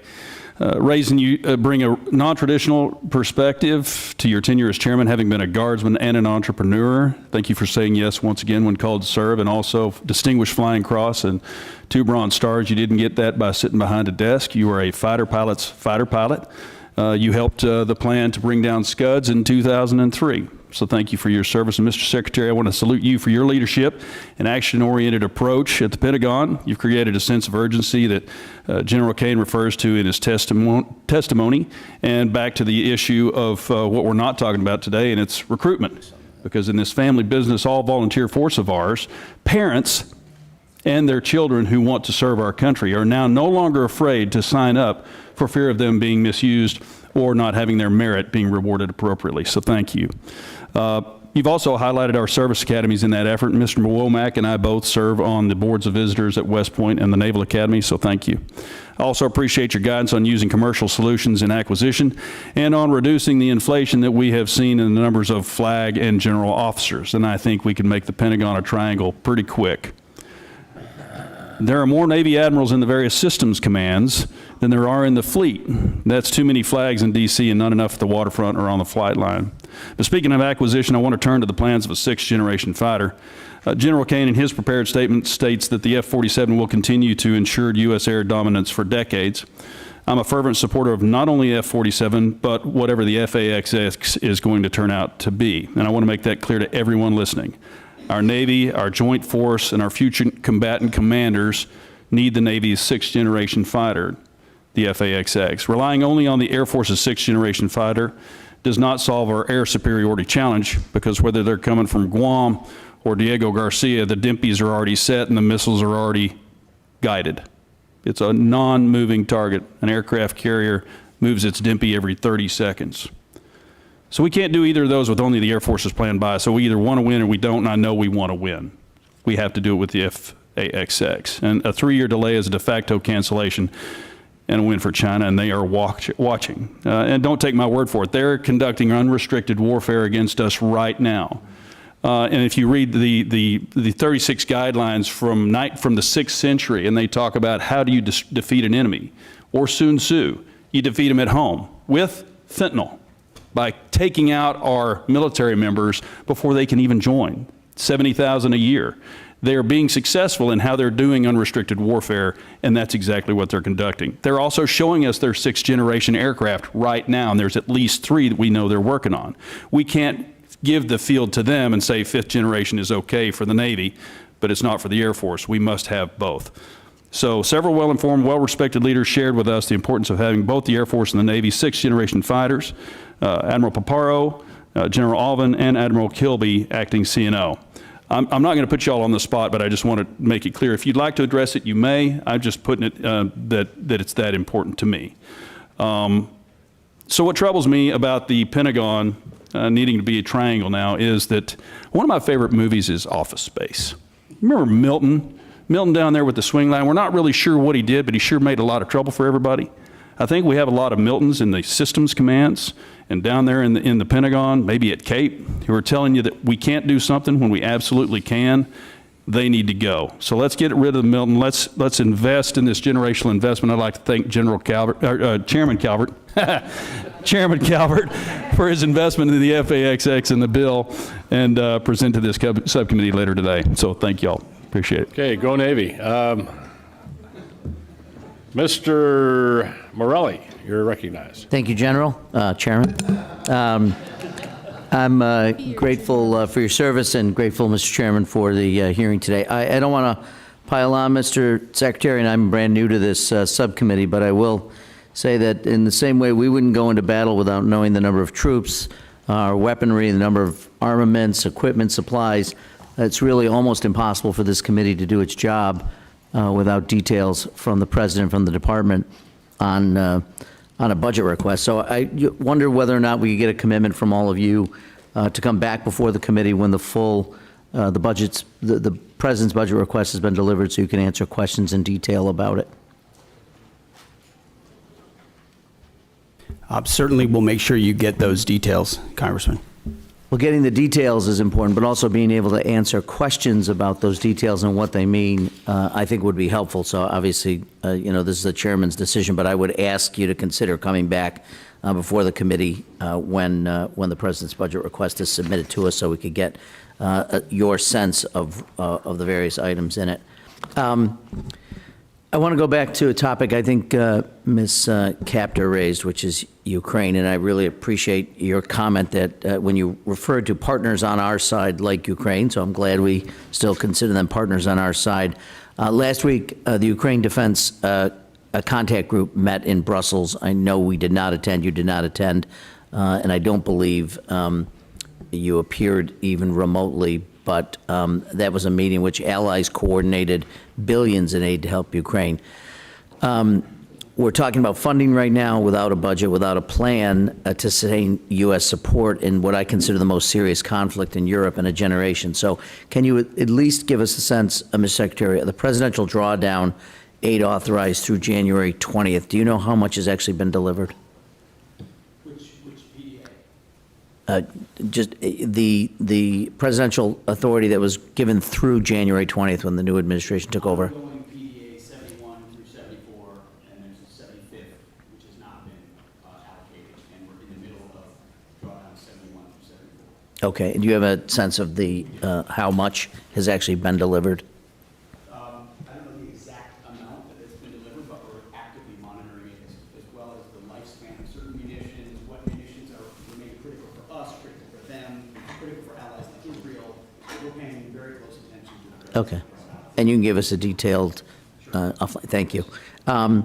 Do you know whether the department or the president is prepared to ask for funding for the Ukraine Security Assistance Initiative, and at what level?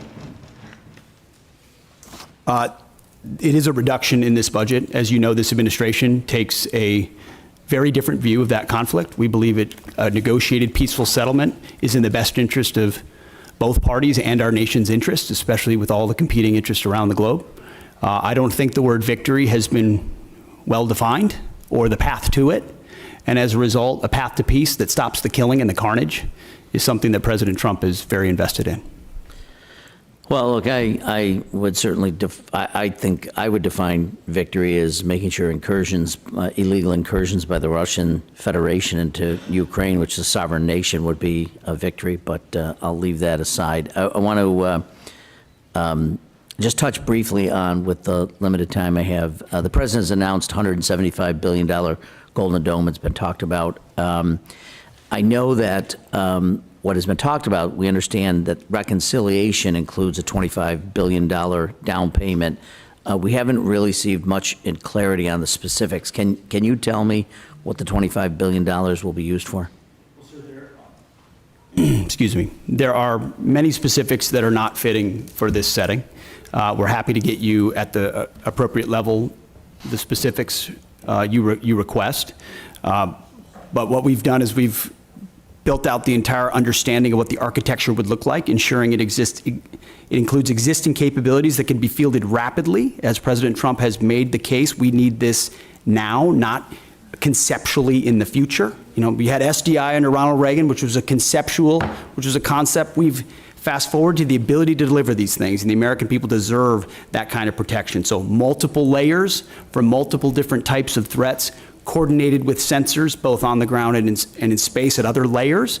And we've got one of our best Space Force generals fully focused on that project in General Gutlein, who has a background in understanding those types of architectures. So we've pulled the program up to the Office of Secretary of Defense to make sure it's monitored on a monthly basis. Can you tell us what the appropriations request will be for Golden Dome in the 26 fiscal year?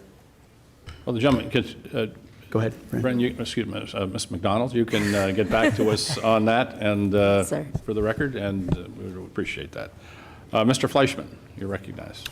Thank you, Mr. Chairman. Want to welcome Secretary Hegseth, General Caine, and Mrs. McDonald. Thank you. This has been an outstanding hearing. Let me just say this. The world is a dangerous place. The nation is a dangerous place. Heartfelt thank you to each and every one of you officers stepping up and for doing an exemplary job. Thank you so much. As most of you know, I represent the 3rd District of Tennessee. That's the Great Oak Ridge Reservation, birthplace of the Manhattan Project. In addition to serving on this prestigious subcommittee, I'm the chairman of the Energy and Water Subcommittee, which has the NNSA. I'm deeply involved in the recapitalization and modernization of our nation's nuclear deterrent. It will come as no surprise I have concerns about both our progress and posture. Our progress is a concern as we are recapitalizing the entire nuclear deterrent all at once. Meanwhile, Russia has recapitalized its triad minus some bombers, and China is rapidly expanding its numbers and fielding a triad. Of course, there's also North Korea and the looming prospect of a nuclear Iran. As we focus more on the Pacific, our post-Cold War posture is a concern due to the lack of in-theater non-strategic nuclear weapons. This creates a deeply worrying capability gap in the most critical theater. I'll ask my questions and ask for your answers in. First, Secretary Hegseth, given this troubling strategic threat picture, what is your outlook on the current pace and scope of nuclear recapitalization? And then, General Caine, what are your ideas to fill this non-strategic nuclear capability gap in the Pacific? Are there any ways Congress can better support the department's efforts to meet these increasingly tight deadlines? And I'll listen to your responses. Thank you. Sir, thank you. First, if I would just take liberty, both the chairman and I have taken up almost all the oxygen from Bryn McDonald here. I would just take issue with the characterization that we have not delivered a budget and we don't have details and we're not delivering on it. She and her team have done a fantastic job of working as rapidly and as detailed as possible to deliver what we feel very confidently is a robust, detailed delivery of the president's agenda for FY26. So, Bryn, thank you for the work that you're doing and all the details and focus on that have come through. And that the nuclear triad is certainly a part of it. NC3, every single aspect of that. Sentinel with the Nunn-McCurdy breach has to, we are taking a very hard look at that while fully funding it. Columbia class critical. B-21, which for the most part has been a success story, but needs to be continually monitored as any major platform does. And then the SLICM-N as well, investing in that capability, considering the advantages we have on the submarine side. So we are fully funding, in fact, even more so in most cases, that capitalization and modernization, which we have to, considering what our adversaries are up to. Thank you, sir. Sure, I just echo the Secretary's comments about non-strategic nuclear weapons, SLICM-N and the others. And I think it really, for me, centers around 4 C's that we got to do across the enterprise. Change the culture to get after it faster. That's the first one. We got to create competition across the continuum in the defense and national industrial base. We need to buy better contracts and get greater capacity. So no ads other than that, Congressman. Thank you. So if I may, you all feel reasonably comfortable with the way that we're modernizing our triad? Well, sir, I'm not comfortable with the way the Sentinel upgrade had been happening. Understood. With the recognition that it is behind and can't be. And so we're getting at dynamic ways to address that. Different alternatives. Our Deputy Secretary and his team very focused along with Bryn. What do we fund? Why do we fund it? How do we look at new ways to do it? Because the way we've approached it so far has gotten us nowhere fast. Thank you. By the way, I welcome you all to visit Oak Ridge at any time. Thank you, and I'll yield back. Thank the gentleman. Mr. Aguilar. Thank you, Chairman General Calvert. That's right. Thanks to the witnesses for being here. Yes, okay, Private, go ahead. The clock's still moving, Mr. Secretary. I want to express my severe concern with the deployment of the National Guard in Los Angeles without consultation of the state of California. There have been photographs that have shown these troops sleeping on the floor and have not been provided fuel, food, or water by DOD. How long will this deployment last, and why were we unprepared to provide them basic necessities such as food and water?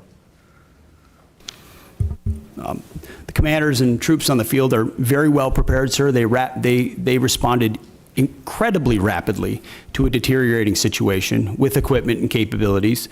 We have made sure from the top down, as a Secretary of Defense who's been in a unit holding riot shields outside the White House during the chaos of the summer of 2020, I know what it's like to be immediately deployed into a situation like that. There are moments where you make do as best you can temporarily, but we are ensuring they're housed, fed, water capabilities in real time from my office, because I care that much about the California Guard and the Marines and the men and women who are supporting our ICE agents on the ground. You should check it's with your true office. Every day, and that's a disingenuous attack that misrepresents how much we care about our troops and what they're doing to defend ICE agents. I'm not going to take the fact that we don't care about the troops. Nobody cares more about the troops at the top than this Secretary and the Chairman and our How long will department. the deployment last?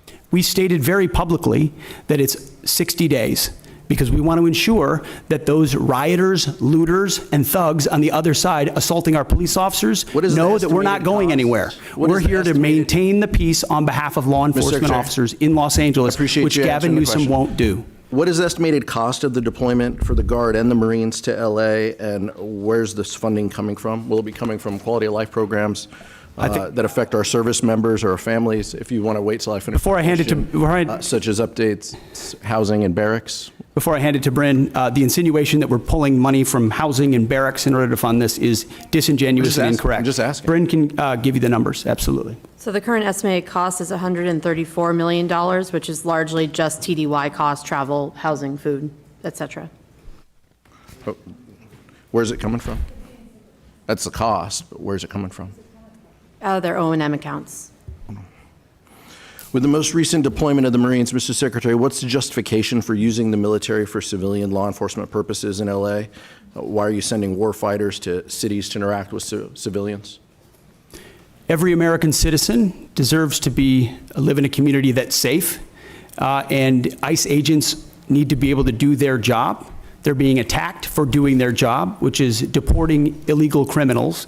That should happen in any city, Minneapolis or Los Angeles. And if they're attacked, that's lawless, and President Trump believes in law and order. So he has every authority, and he has done mobilizing National Guard or active duty troops under U.S. code to protect federal agents in their job, which is exactly what we're doing, and we're proud to do it. We're proud to do it. 10 U.S.C. of the U.S. Code 12406 as a legal basis that the President used cites 3 examples and circumstances for the Guard: invasion by a foreign nation, rebellion or dangerous rebellion against the authority of the government of the United States, or the President is unable with regular forces to execute the laws of the United States. Which authority is triggered here to justify the use? I don't know, you just read it yourself and people can listen themselves, but it sounds like all 3 to me. If you've got millions of illegals and you don't know where they're coming from, they're waving flags from foreign countries and assaulting police officers and law enforcement officers, that's a problem. The laws of the United States? No, the governor of California is unable to execute the laws of the United States. The president, you said all 3 apply. The governor of the California has failed to protect his people, along with the mayor of Los Angeles, and so President Trump has said he will protect our agents, and our Guard and Marines are proud to do it. The law also says, Mr. Secretary, that the orders for these purposes shall be issued through governors of the states.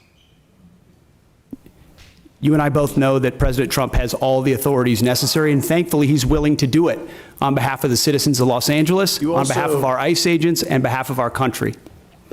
We've also pulled $1 billion for the border as well. So this just goes into the same, fund, 134. What did Congressman, you what's indicate, 134 million? I was asking Ms. McDonald. Okay. 134 million goes on top of the billion that's been pulled for the So border. the funding that was pulled for this year was largely in FSRM, and in this budget, we're actually looking to plus that funding back up to backfill that for our troops and for their families. Thank you, Mr. Chairman. Thank the gentleman. Mr. Valadeo. Thank you, Chairman. Thank you, Secretary. Thank you, General. Thank you, Ms. McDonald, for being here. I know a lot of things have been asked already, and since I'm the bottom of the totem pole on seniority here, all my questions get asked first, so I'll hit one that's a little closer to home for me. Secretary Hegseth, thank you for addressing the challenges military families have faced under their Global Households Good contract. I've heard directly from my constituents about these issues, so I appreciate your I've heard directly from my constituents, so I appreciate your directive to review the contract and raise rates during peak PCS season. Can you commit to continuing to work with us to monitor the impact and make further improvements as needed? Sir, I appreciate the question. We heard as well the worsening PCS change of station process that military members are facing, that the new attempt to reform it had failed, and we got that word quickly. And when we did that, we didn't try to excuse it away or cover it up. We immediately confronted the process. We fired the person in charge, and we said, we're going to, in this peak season, plus up the amount we reimburse so that families are reimbursed properly. And we use both systems, the legacy system and the new system, to ensure their needs are actually met. At the end of that process, we will then do a thorough reform of how it actually happens. It hasn't worked for far too long. Everybody knows it. It's about time we take a look at the process. I mean, think about the things we can deliver in real time to people in far-flung places across the country and across the world. And you can't reliably move an E4 from California to New York and ensure that the goods get there within a week. That's a failure of the United States military, and we're going to fix it. I appreciate that. Next question, Secretary Hegseth. With rising tensions involving Russia and China, what steps is the department taking to ensure our defense industrial base can meet surge demands across multiple theaters? Are we seeing adequate investments in munition stockpiles, logistics, and supply chain resilience, in particular when it comes to critical inputs like rare earths and other essential minerals? I would just echo exactly what you said. It's because of the urgency of the moment, the reality of the threats we face, the threats that are joining forces in a sort of an anti-American, anti-Western bloc, are developing capabilities that they're fielding and trying in other theaters to refine them. The munitions that we have, where we use them, how we procure them, and what we use them for, the supply chain that goes into the materials on those munitions. Unfortunately, we inherited a department that didn't pay enough attention to that seemed to think sourcing from adversaries was going to be okay in a time of contingency or crisis. We are changing that. Or content to make the same munitions we've had in the past because, well, they were made in somebody's district or they were made in somebody's state, and that's the way we always do it. We're not doing that anymore. We're making the tough calls based on the threats we face, matching it to the capabilities, and I'm happy to sit in front of every and any committee and explain why we're doing it, because it's about time. It's about time we challenge that, and that doesn't mean we don't want input. We do want input. We know why people are invested in certain programs and certain systems, but it's our job to make the tough calls, and President Trump has asked us to do that. I'm willing to make the tough calls, whether it's on personnel, systems, platforms, modernization, and partner with folks like General Caine and the Joint Staff who've been with us in every step of the way. I appreciate that. So we got a little more time. So Secretary Hegseth, as the department looks to stay ahead of near-peer threats, will the defense budget continue to invest in hypersonic weapons and defense systems, including unmanned, high Mach, and next-gen aviation technologies?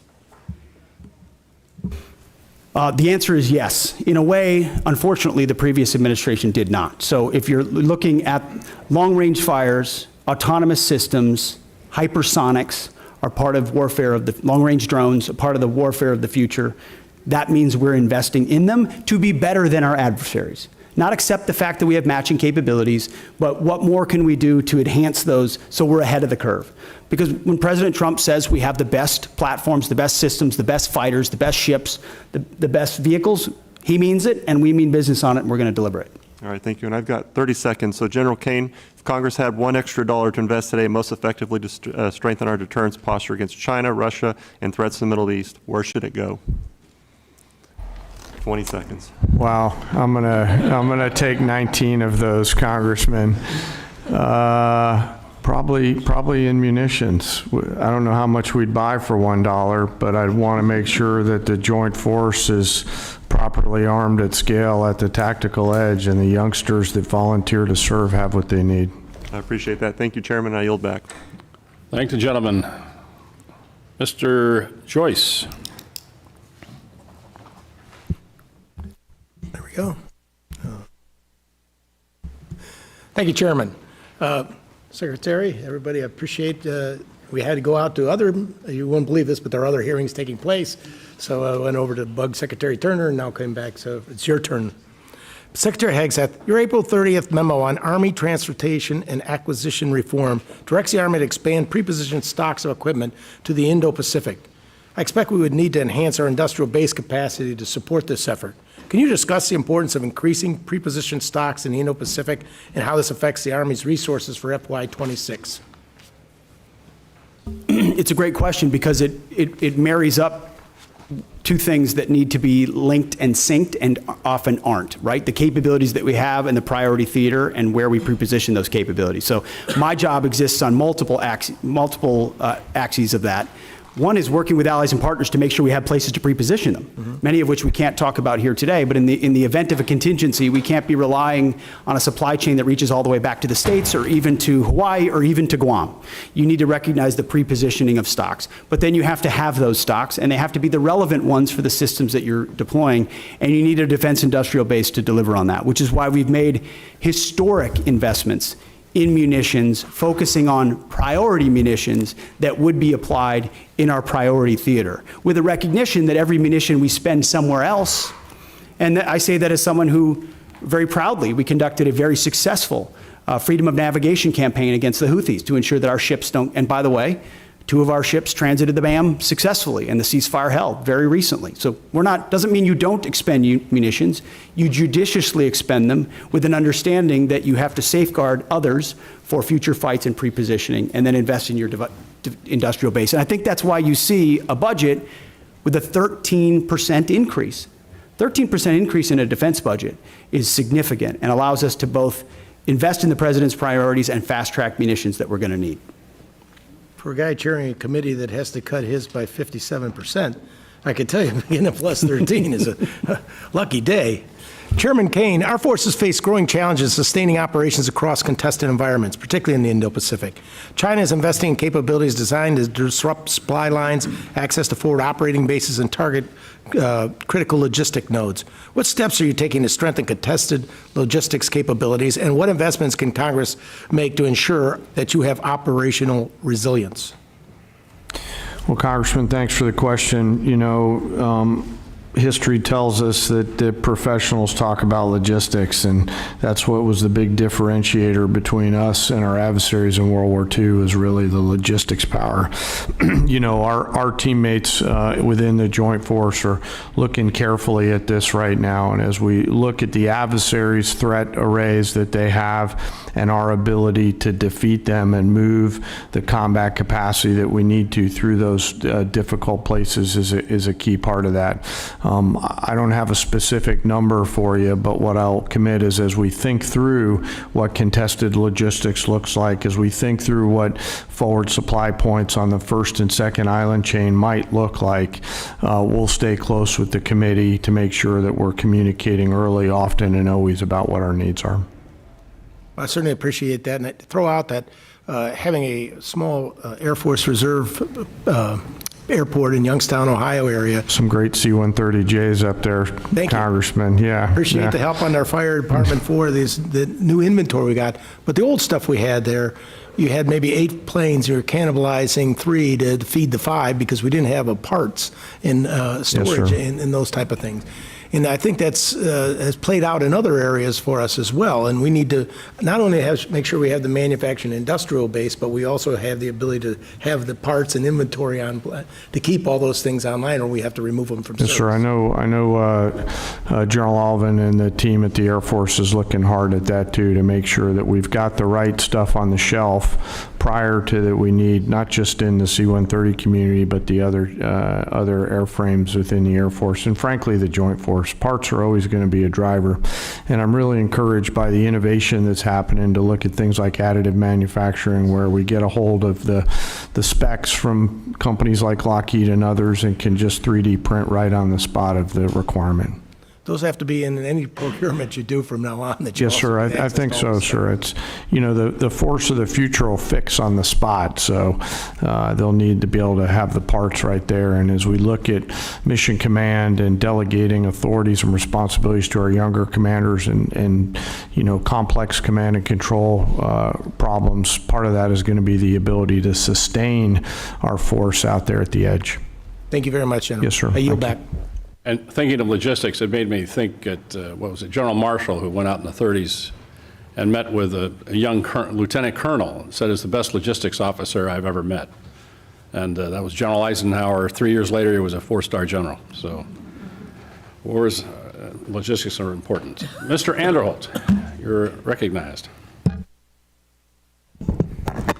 Thank you. Thank you, Mr. Chairman, and thanks everyone for being here today, this morning. And as we wrap up the hearing today, let me say the Golden Dome Initiative represents, in my opinion, a substantial investment in our national security, and I credit this administration in pursuing this bold project, and I share your ambition for it. So thank you for moving forward on that. I want to follow up with from my colleague from New York. The President has said that he has chosen an option that will total $175 billion. Can you confirm that number, and when do you hope to make this system of systems operational? I'll have Bryn confirm it, but our belief is that 175 is the totality, that this is the initial investment, but that a lot of the investment will eventually be in systems, some of which are already in production. We'll need to ramp up the production of them because the President has charged us with having this mission capable by the end of his term. So this is not something that's futuristic. This is not something that will happen in some distant future based on some technology we don't yet have or can't field. Our approach to Golden Dome will be making sure we can procure existing layers that can talk to each other with new layers on top, because this is a layered system, as was mentioned, to include drones as well in partnership with the services. So can you confirm that, Bryn? Yes, sir. Nothing to add. That's all accurate. And we're still planning towards what the final number is, but the $24.8 billion we're requesting this year is that down payment on the near-term capabilities that we're looking at as part of the architecture. Okay, thank you. Let me switch over, and I'd like to get your thoughts on AUKUS partnership, not merely as a cornerstone for our Indo-Pacific defense strategy, but also as an opportunity for our defense industrial base. In fact, we've heard from a lot of Australian and UK businesses who are ready, willing, and able to move production to the U.S. given the new regulatory framework under Pillar 2. Britain and Australia set the standard for defense cooperation, bringing real capability and firepower to the fight. Can you preview how this administration intends to fund Pillar 2 efforts to develop and field joint capabilities between all three partners? It's a great question, sir. I've spent a great deal of time with both Minister of Defense Marles from Australia, as well as Secretary of Defense Healy from the UK, to really get our arms around what would be mutually beneficial in this trilateral arrangement. So there's the recognition with Australia in Pillar 1 that they're investing in our defense industrial base. We want to provide them capabilities. We want to make sure those capabilities are part of how they use them with submarines, but also how they integrate with us as allies. In Pillar 2, we're not We don't want to rely just on the architecture of the previous administration. We're looking at sort of the opportunity for a signature program or programs we can work on together that benefit all three, that create processes or procurement opportunities of systems we need for future fights. And we've had, in fact, as recently as last week, I spoke with Secretary Healy about that, and we're looking for those 1 or 2 signature programs. We've got a menu of options. We're at the point where we'll get to right-sizing it and determining it.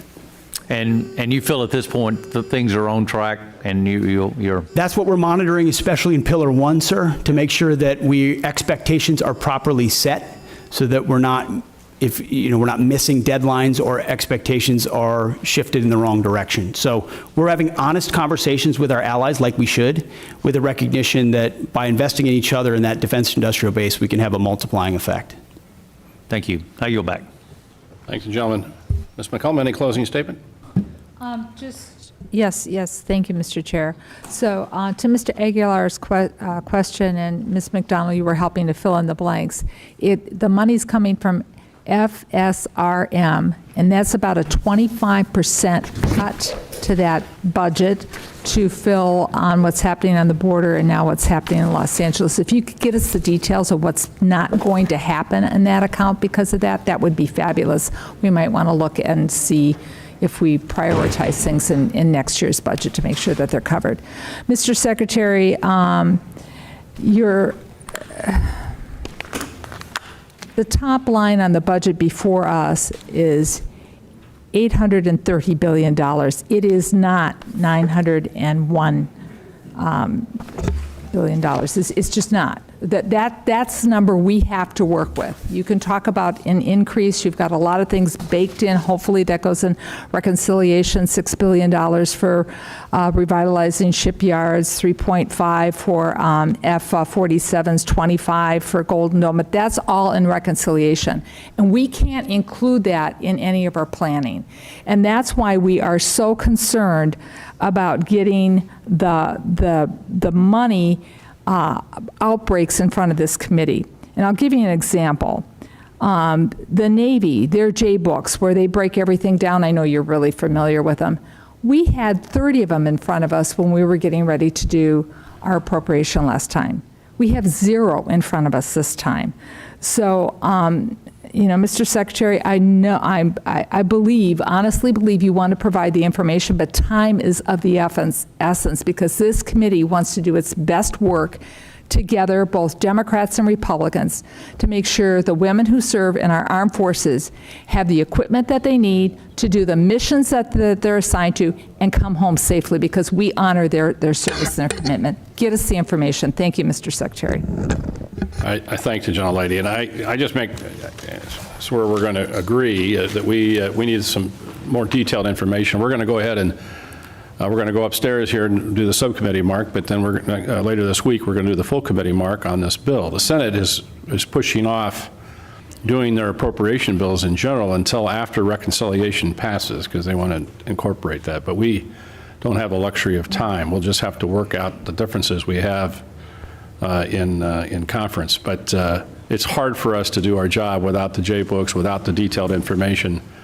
And I know you know that. And so you might talk to your friends at OMB, and if OMB has any friends, I don't know if they do, but and see if they can get this going for us, because it'd be very helpful. With that, Mr. Secretary, thank you. Chairman, thank you. And Ms. McDonald, thank you. We appreciate all of you being here today. We are adjourned. Thank you, General.